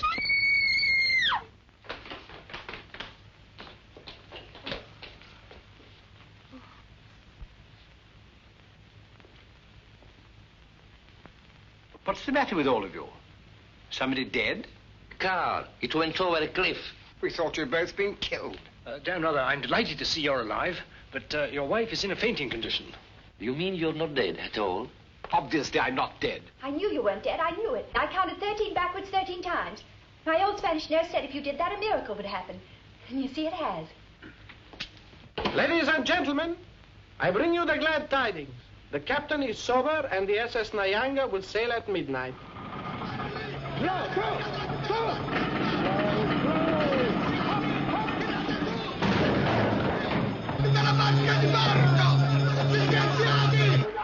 I can't see it anywhere. What can have happened to it? My dispatch box, where is it? A black tin box this size. What have you done with it? Guardi che la sua valigia gliel'ho messa in cabina. I told you to take the most particular care of it. I shall not go on board till my dispatch box has been found. Having trouble, Chelm? I think that I can't cope with myself, thank you. È la seconda volta che glielo dico. La valigia gliel'ho messa in cabina. È inutile che insiste con me. Says he put it in your cabin, whatever it is. Idiot! Why didn't he say so in the first place? Say, look. What's happened to Harry? He's been giving me the fisheye all evening. Oh? What is it? Perhaps it's because when I thought you were dead, I told him I was in love with you. You what? I couldn't help it. It made you seem less dead. And? Oh, he didn't believe me. He thought my nerves were upset. Sort of delirium. He thought it quite a joke. The idea of my inventing a love affair with a middle-aged roustabout like you. That's what he called you. Well, now that I'm back in the flesh, you'll begin wondering about that delirium of yours. I suppose seeing you alive is different from thinking of you dead. You're just great cooped up on that tub with a suspicious husband. Billy. Let's not go. What do you mean? I'm asking you to run away with me. Now. What about the millions in hard currency? What's happened to you? I thought you were my shrewd little manager. I've changed my point of view. I thought we'd get to Africa and you'd make your fortune and everything be wonderful, but now I think it's all too risky. Too many things can happen.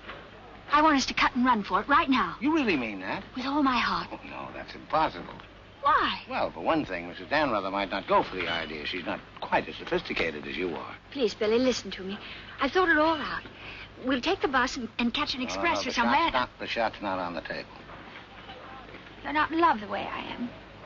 If I loved you 1,000 times more than you say you love me, it still wouldn't make any difference. I've got to have money. Doctor's orders are that I must have a lot of money. Otherwise, I become dull, listless, and have trouble with my complexion. But you're not like that now, and you haven't any money. It's my expectations that hold me together. You really mean that, don't you, darling?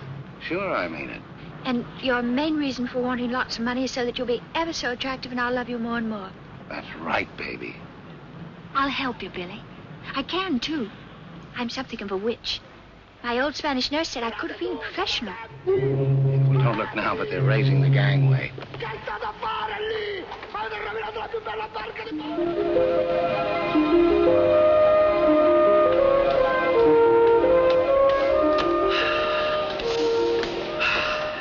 The air, ozone. What a pity we can't bottle it, gentlemen. What a fortune we'd make. Neptune's mixture. Now breathe deeply. Remember, every breath is a guinea in the bank of health.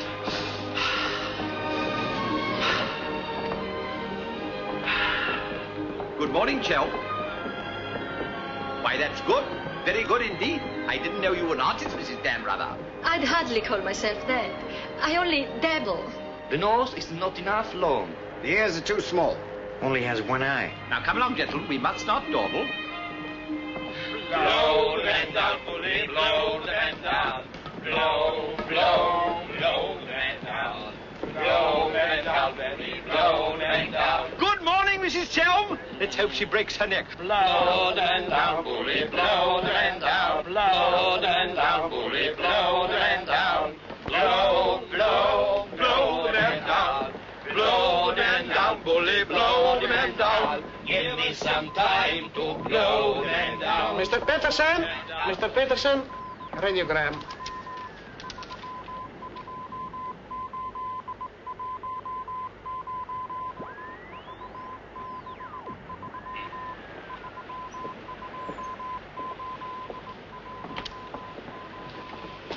No Chalmers State, Gloucestershire, Stark, no Lender Gentry, Chalmers. What do you make of that? He's not a Gloucestershire squire. Like Billy said. Just as I was beginning to take Billy at his face value. But if he's not what Billy said, then what is he? We are at sea again, gentlemen, in more ways than one. Mystery, more mystery. Billy is a liar. Heaven only knows what Chelm is. CID, maybe. You borrowed my thought. What to do? What to do? The time has come for direct action. You remember last night when we came on board? The fuss he was making about his dispatch box?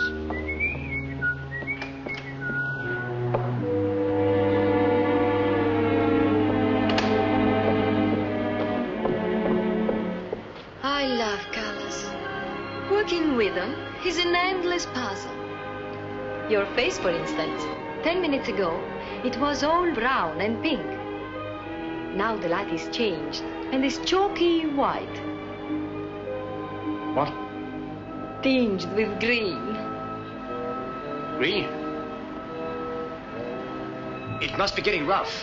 Just a little. Don't break the pose. I don't feel very well. I think I'll go below and take a pill.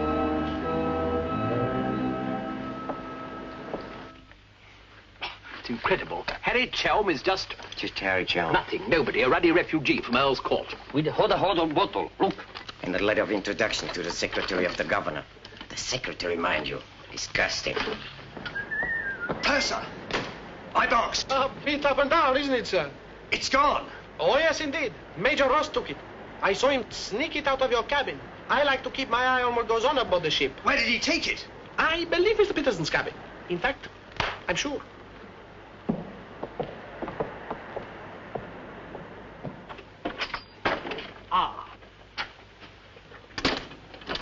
And now may I ask what explanation you have to offer? He forgot his hot water bottle.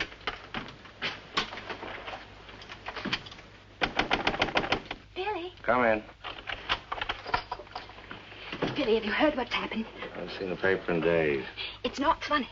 They've stolen Harry's dispatch box. Who stole his dispatch box? That dreadful little major. He took it to Peterson. They went through it. Well, it's all your fault. I suppose you know that. My fault? Well, the poppycock you've been peddling, all that junk about the Chelm interest in London, uranium on your land. Well, in a way, you're the one to blame. I'm the... I mean, you acted so superior. I was falling in love with you, and I couldn't bear it for you to think I was just a nobody. Married to the son of a boarding house in Earl's Court. The son of a what? A boarding house. That's what Harry's parents do. They run a boarding house for decayed gentlefolk. But the way he talks, the way he acts, I thought... It's just that he sees himself in a place in the West Country with trout streams and horses, leading the life of a country squire.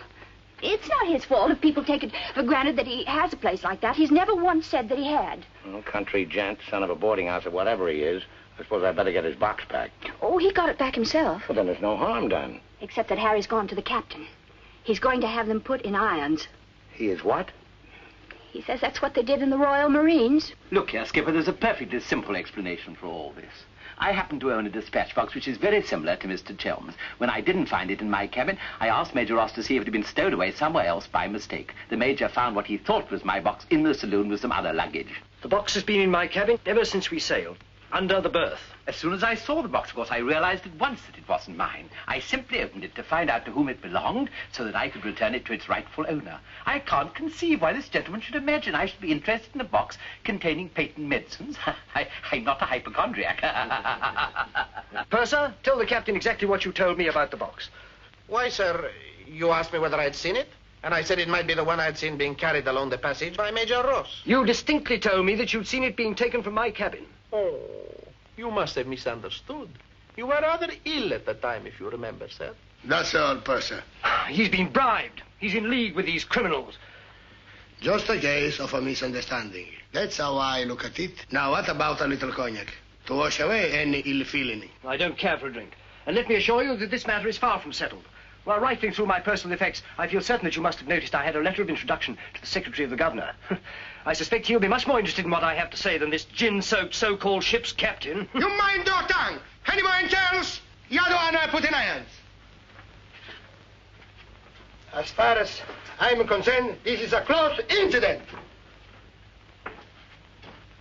Gentlemen, you've got your box back. Why don't you forget the whole thing? What possible interest do you expect the Colonial Office to take in? On the contrary, I expect them to show considerable interest in a gang of crooks who are trying to swindle the country out of vast uranium deposits.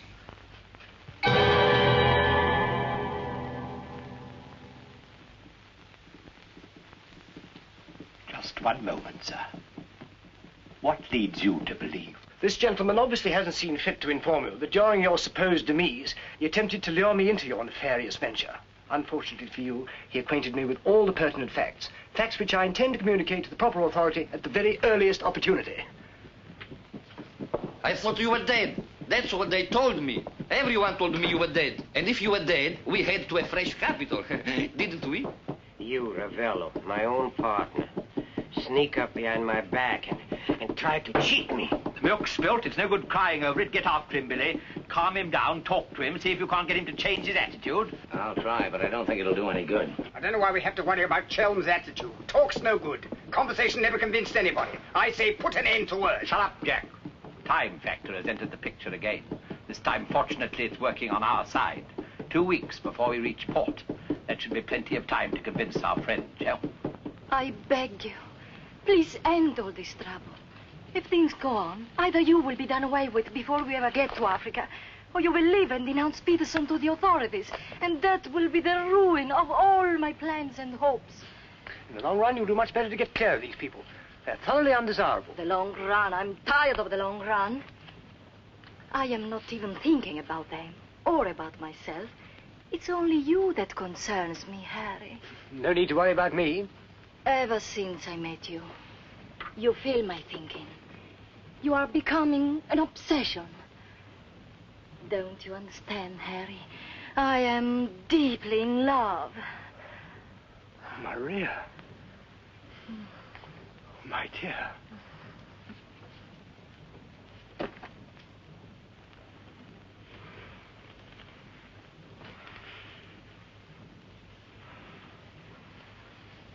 Only you could make a woman feel like this. All I want is to be in your arms, now and always. You forget I'm going to be done away with. Oh, no. It will be easy to arrange. What you must do is this. You will write me a letter. A love letter. You will tell me that you cannot denounce Peterson, because then I will suffer too. Because you love me so much, you cannot bear to hurt me. Such a letter they will believe if I show it to them. My dear girl, you must see that this is quite out of the question. I don't propose to make compromises. Not compromises, Harry, darling. But you can see if you cause trouble, the whole of our plans, my plans, you would not want to make the innocent suffer. It would be much better if you don't interfere, Maria. I must handle this as I see fit. Then you intend to go ahead with this business, tell stories and ruin everything? It'll be much better if you cut loose from these people. No happiness can come from such an association. Harry, I'm asking you not to do this. Please, write a letter. Then there will be no trouble for you, no trouble for us, no risk when we get to Africa. I'm sorry, my dear. We English are a very pig-headed lot. You think you can get away with this? But Maria, my dear good Maria, listen. First you made love to me. Now you tell me you will ruin me. You'll forgive me, but it was you who made... Oh, shut your trap. Go on, do what you like. You think you're such a brave man. I'll tell you what you are. You are a heel. What the blazes now? What's happening? What's going on here? The oil pump's on the blink. The electricity's failed. Utter folly. A ship lying in darkness this way, we might well be rammed at any minute. I'll tend to this myself. Which way is the engine room? The passengers are not... I'm sure your chief engineer will welcome the advice of an ex-officer of the Royal Marines.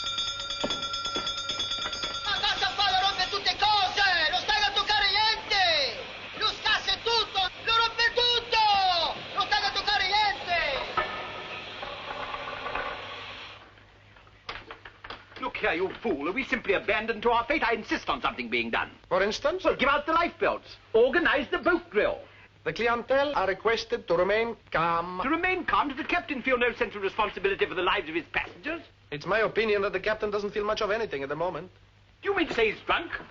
The fellow ought to be made to walk the plank. I'm afraid just now he cannot walk at all. But this is outrageous. Oh, sit down, old man. What have you got to worry about?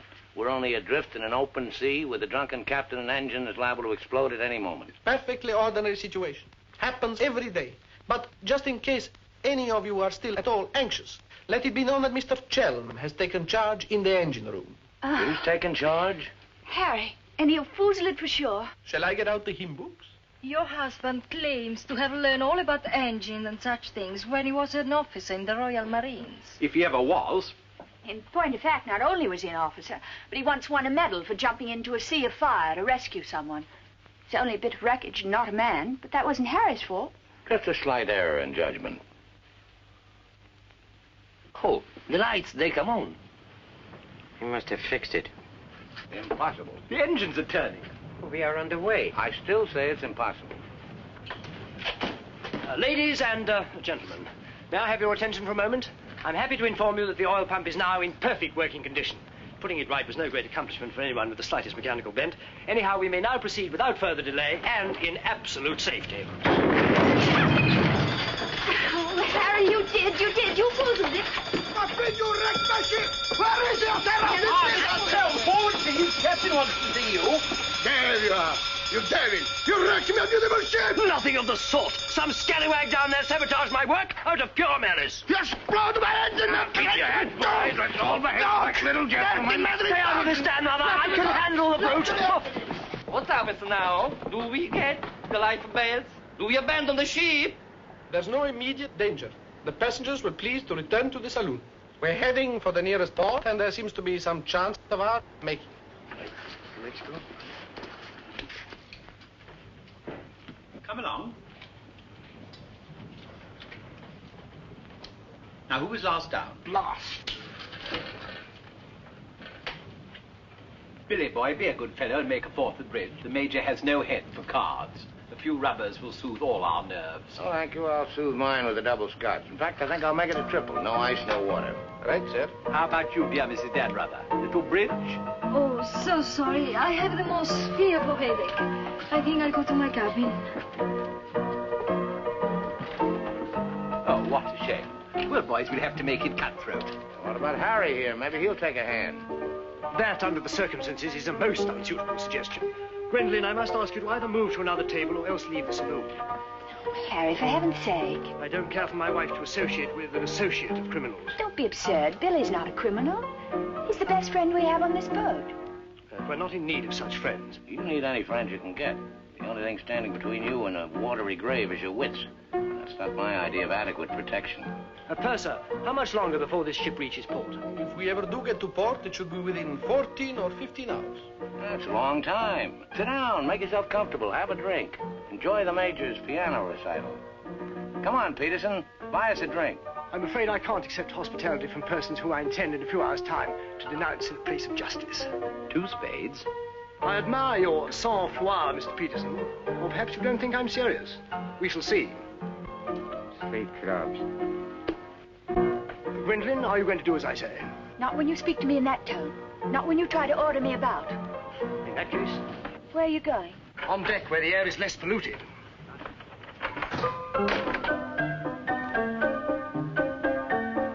Purser, 4 tonics? I think you'd better go after Harry. Why should I? If he's going to be so childish and unreasonable. Take my advice, go to him, stay with him. I suppose you think we should keep up appearances. The loyal wife at her husband's side. No, Billy. I'm experiencing something that is rare and beautiful. And I shall not deny it, either by word or by deed. I love you. Let the whole world know it. I love you, I love you. Yeah, well, keeping up appearances isn't exactly what I meant. Then why do you want to send me tagging after Harry? He's being such a deadly bore tonight. Deadly, but not dead, not yet. What do you mean? They killed one man just because they thought he might try to get in their way. Now, handsome Harry here is certain to blow the whole thing wide open. They killed a man? Really? Who? Just a man. Well, poor Harry's being too tiresome, and my loving you to distraction, I still wouldn't want to see him done in. He has some perfectly darling traits, really. I mean, like always remembering one's birthday. No, we simply mustn't let anybody murder Harry. Now keep him in your cabin. Never let him out of your sight. Keep him under lock and key. Oh, Billy, that awful music. It's so loud. It comes right into our cabin. Peterson, tell the major to soft pedal it. And while he's about it, he might change the tune. Oh, don't you like it? It's one of my favorites. I'm afraid he doesn't know any others. Do you, Jack? Oh.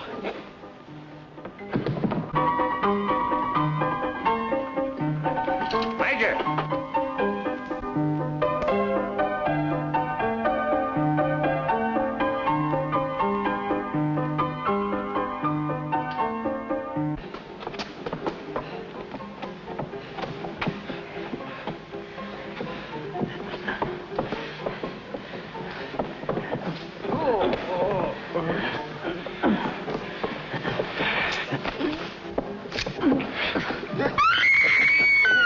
Do I hear a lady screaming? One down.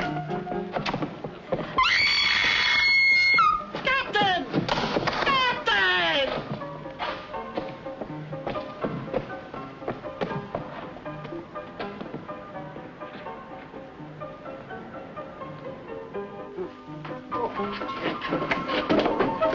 What happened?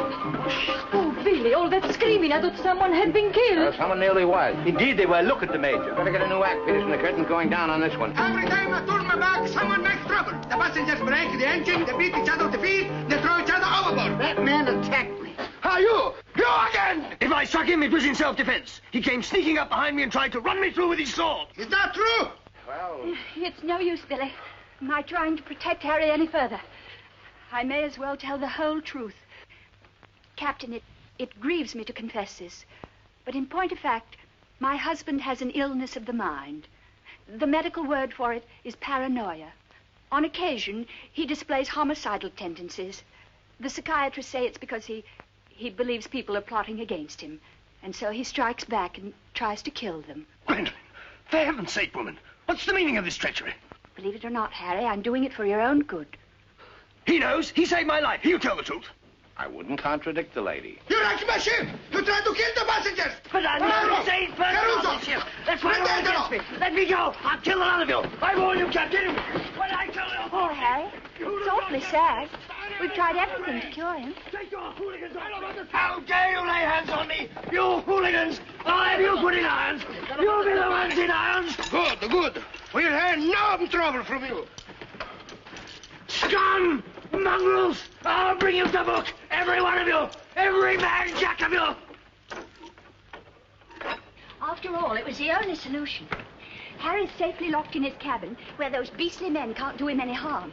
On the other hand, he can't say or do anything now to interfere with your making that fortune in Africa.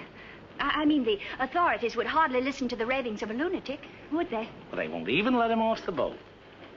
Well, in that case, he'll just have to stay shut up for a few weeks. It's a bit hard on the old boy, don't you think? Yes, but after you've amassed all those African millions, we'll make it up to him. We'll buy him a country place in Gloucestershire with some rough shooting and a trout stream like he's always wanted. Maria will marry him, perhaps. She seems to have a very real feeling for English country life. And everybody lives happily ever after. Especially us, Billy. Prepare to abandon ship. What's going on? I believe, sir, that we are sinking. Board station, everybody. Drop your light belts. We are sinking. Harry! Harry, open the door! You must! The ship's sinking!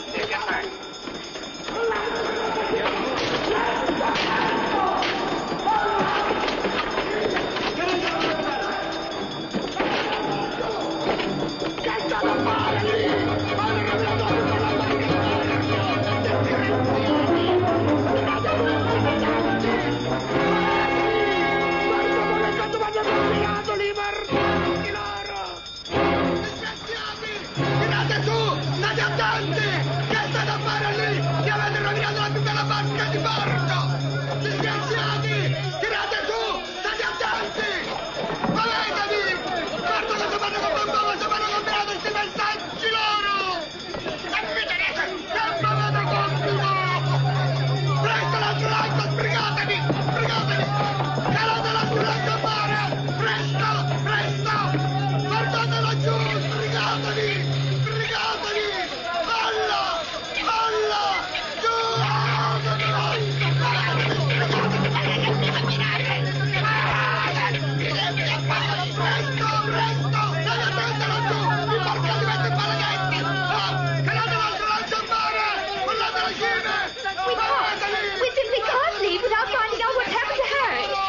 run across him out there. He's a strong swimmer, isn't he? I don't say we will, but it's possible. Anything's possible. Come! Dio mio, ti ringrazio e pace per terra! Speriamo che incontri un branco di pesce cani! Give me that oar.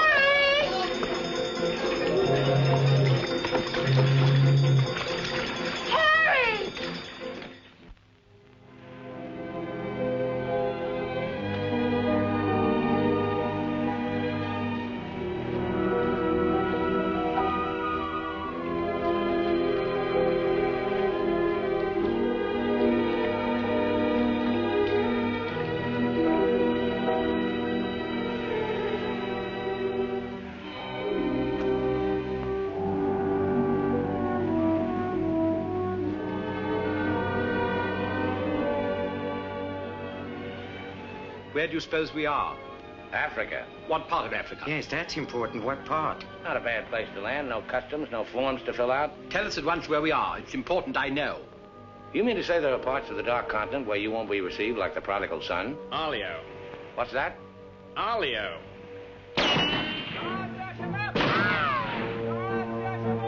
Better get down, everybody. Oh, dear mamma mia, Arabs! Oh, dear mamma mia! Get rid of your passports, boys. Mrs. Chelm, Billy Boy, my identity must remain a secret.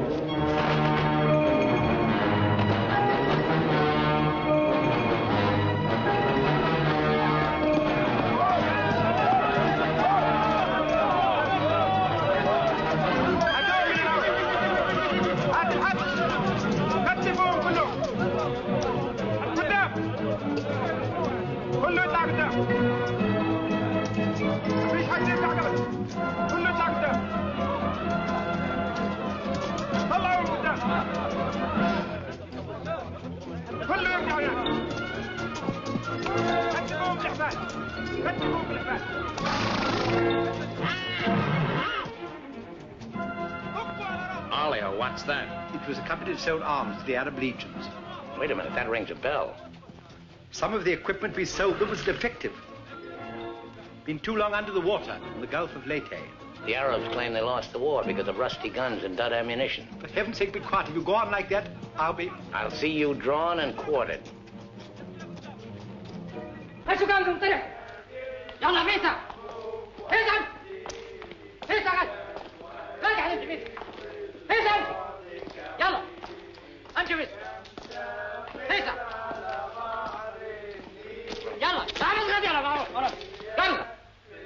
Are you going to allow them to bully you in this way? Why, it's simply... Shocking. Harry wouldn't have let them do it. He had a sense of dignity. I have a sense of survival. Billy, what is going to happen? Do you think they will torture us? Just let them try it. I'm a British subject. I wouldn't say it too loud.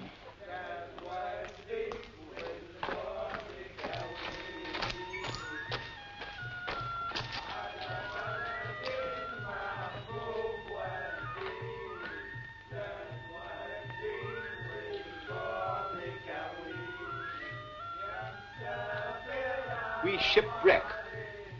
Big boat, go down. Bottom ocean. We take little boat. Row all day, row all night. Savvy? There's only one way to deal with these swine. Walk up to them and kick them in the belly. Show them who's boss right away. We sight land. Your land. Praise Allah. Come ashore. Suddenly, boom, boom, boom. No good way to treat shipwrecked people. You will please to hand over your passports.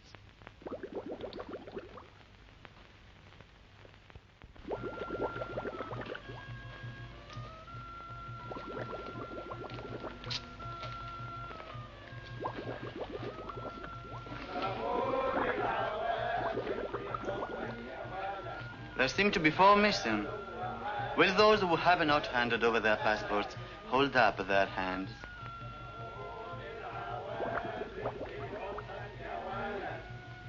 All left on board ship, Your Excellency. A terrifying experience. An incompetent crew, a burning ship, put overboard in a small boat at dead of night. What was the name of the vessel? The SS Nyanga. She's a Portuguese ship. I will investigate whether such a ship has been reported lost at sea. Well, does it stand to reason, Your Excellency, we should come to this shore in a small boat if we'd not been shipwrecked? Our country is in a state of unrest. Oh, I am sorry. Agents of certain foreign governments sometimes try to enter it by stealth, hoping to fan the flames of revolution. Therefore, we check carefully on the activities of strangers. But surely, Your Excellency, in our case, one look is sufficient to convince you of our innocence.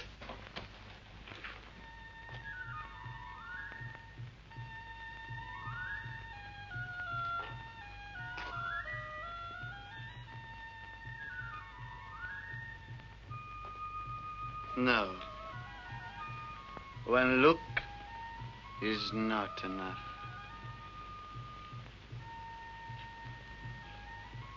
If you think we're the enemies of your country, the logical thing is to boot us out. Send us packing by the first available boat or train. We shan't object. We've got important business elsewhere. Where is elsewhere? Central Africa. And what sort of a business? Vacuum cleaners, sewing machines. Ah, yes. Businessmen. All going to Central Africa to sell vacuum cleaners. Hut to hut, I suppose. And you, sir, I take it, are the head salesman, the ringleader of this group. Oh, no group. We met for the first time on board ship. Complete strangers to one another. Liar! The others all look at you each time I ask a question. I am a keen observer. You four are together. Oh, no, my fat-gutted friend. I'm not the illiterate, simple-minded native you're fool enough to take me for. I am a great man, a serious man. I spit on you, too. I spit on you and all your life. Off to the wrong star, Peterson. There's only one way to deal with these swine! Swine! Swine! You'd better be careful. My husband, my late husband, who was drowned in the Niagara disaster, happened to be one of the most important figures in the British government, Sir Harry Chelm. In point of fact, we had letters from the Prime Minister and the Queen telling everybody to be particularly courteous to us and our friends. So you see, if any harm befalls us at your hands, it will become a major international incident. Would you instruct that one that in my country a female's lips may move, but her words are not heard? Harry. If only you were here. And now, sir, you will stop abusing my intelligence and tell me who you really are and what is your actual purpose in being here. I'm a sick man. I've got a bad heart. I mustn't talk anymore. You refuse to answer. That is interesting. It makes of it a contest in a game at which we excel. We of this country have had 4,000 years' experience in asking questions and getting answers. Who are you? Why are you here? Don't hit me again. My heart, I have an attack.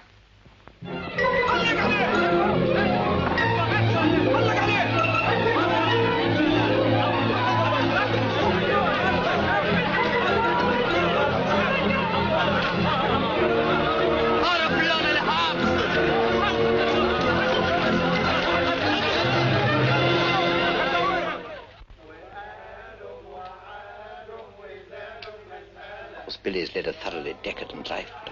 I see, I thought he had more backbone than that. Backbone. Either you have it or you haven't. You see the beating I took at the hands of that great ugly brute without even flinching. Billy was crazed with fear before they even laid a finger on him. Tell me more about Rita Hayworth. You really know her very well? Do I know Rita? Do I know her? I'll give you a letter of introduction. She'll fall an immediate victim to your charms. You really think so? Oh, but certainly. A man like you, suave, intelligent, darkly handsome. You have everything, Ahmed, except money. And if you'll listen to me, a boat will be placed at our disposal, a very slow boat, so that Fat Gut's check will have plenty of time to clear. And you will trust me for your share? Does one man of the world ask another to trust his own brother? Oh, no, Ahmed. You'll give me a check for half. Your demands are very great under the circumstances. Well, why shouldn't they be? Fat Gut's my best friend. I will not betray him cheaply. You are certain that you are the friend of the peerless Rita? Come, Ahmed. Line back to business. Very well. 50-50. Oh, by the way, Fat Gut's nature isn't noble like ours. He might try to bargain. I do not bargain with a puffball like that. It's beneath my dignity. It'll be dawn soon. The correct hour for a firing squad. But if we have him shot, what about the money? Well, I was just thinking that if he heard a volley at the psychological moment, he might not be so inclined to haggle. I believe you must have Arab blood. Westerners are not usually so subtle. يلا يا علي نمسك الراجل الثخين. يلا بينا يلا. Look, Halamite. Look, Halamite. Where are you taking me? I won't go. I demand to see a doctor. Would you say that in Paris, among smart people, the Rolls-Royce or the Cadillac is considered more chic? Well, that's no problem at all. A man in your position should have both.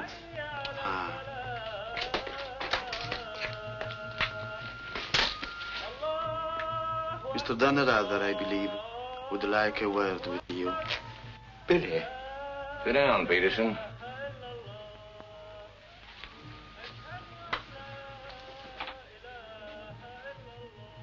I've been talking to Ahmed here, and he's made the following.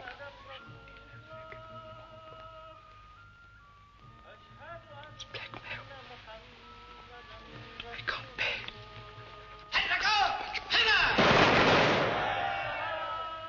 What was that? Firing squad. It's execution day. Will he take a check?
Excuse me.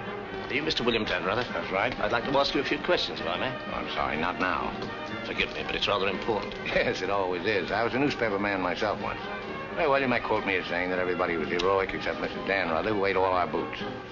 Very amusing, but I'm not a reporter. Oh? Jack, go to the phone, make reservations. The first plane to Nairobi, 6 seats. Yes, and if they don't have any, talk to the right man and tell him if he kicks other people off the plane, we'll make it worth his while. I always said we ought to take a plane. You remember I said that, Mr. Horror? I said we ought to take a plane. Mustn't dawdle, Billy boy. Great deal to do and not much time. Those were the other members of your party? Yeah, I'd like to talk to them, too. Well, what's it all about? I believe you were acquainted with a Mr. Van Meer, now deceased. Pearson, you and the boys better come back down. The gentleman here wants to speak to you, a Mr. Jack Clayton of Scotland Yard. You take your wine here or upstairs, Mr. Dunn? No, we'll have it here. Care to join us in a drink, Clayton? No, thanks. It's a bit early in the day for me.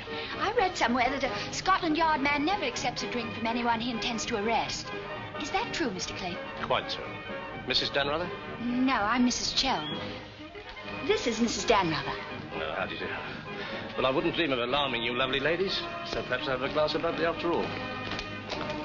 Peterson, how do you do, sir? How do you do? Ravello. And Mr. O'Horror. O'Hara, Julius O'Hara, delighted. No, I'm the one to be delighted. It had begun to look as though I'd never catch up with you people. That would have been a bit embarrassing. You see, this is the first time I've ever been abroad on an investigation. I've spent quite a lot of money. And my chief can be very sarcastic about the money one spends, particularly if you fail to deliver the goods. Mr. Clayton is presently interested in the Van Meer murder case. The Van Meer murder case? Oh, yes. That fellow in the Colonial Office. Yes, I read about that in the paper. It was a shocking affair.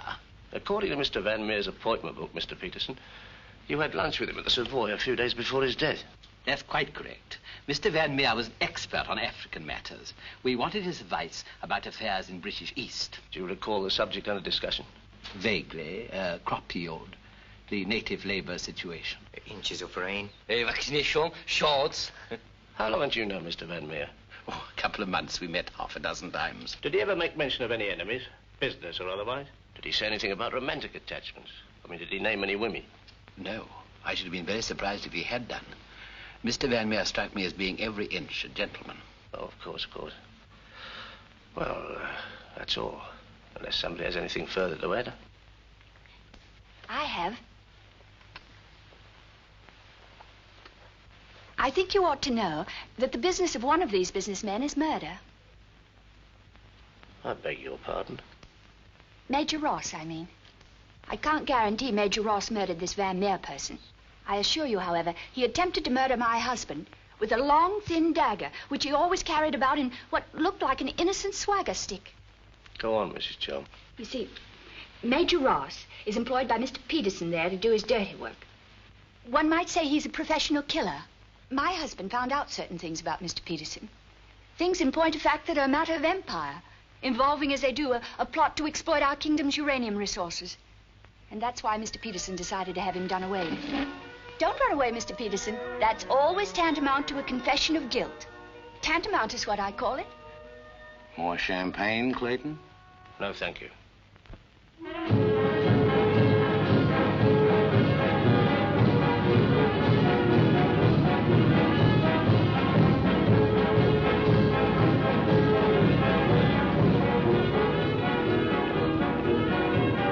As I said before, very smart fellows indeed. Should you ever think of me in Earl's Court, that's where I'll be, helping Harry's parents with the launches. Should you ever think of me, try not to let it be too harshly. You kiss her too, Billy, and tell her she's forgiven. Sure. Goodbye, Billy. Bye.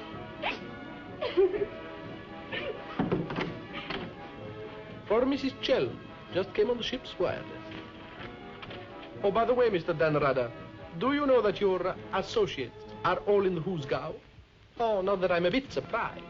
I put them down as thoroughly bad characters, right off the bat.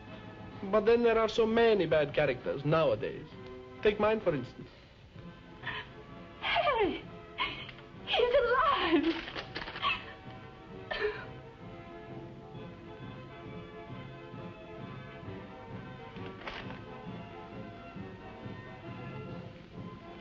Oh.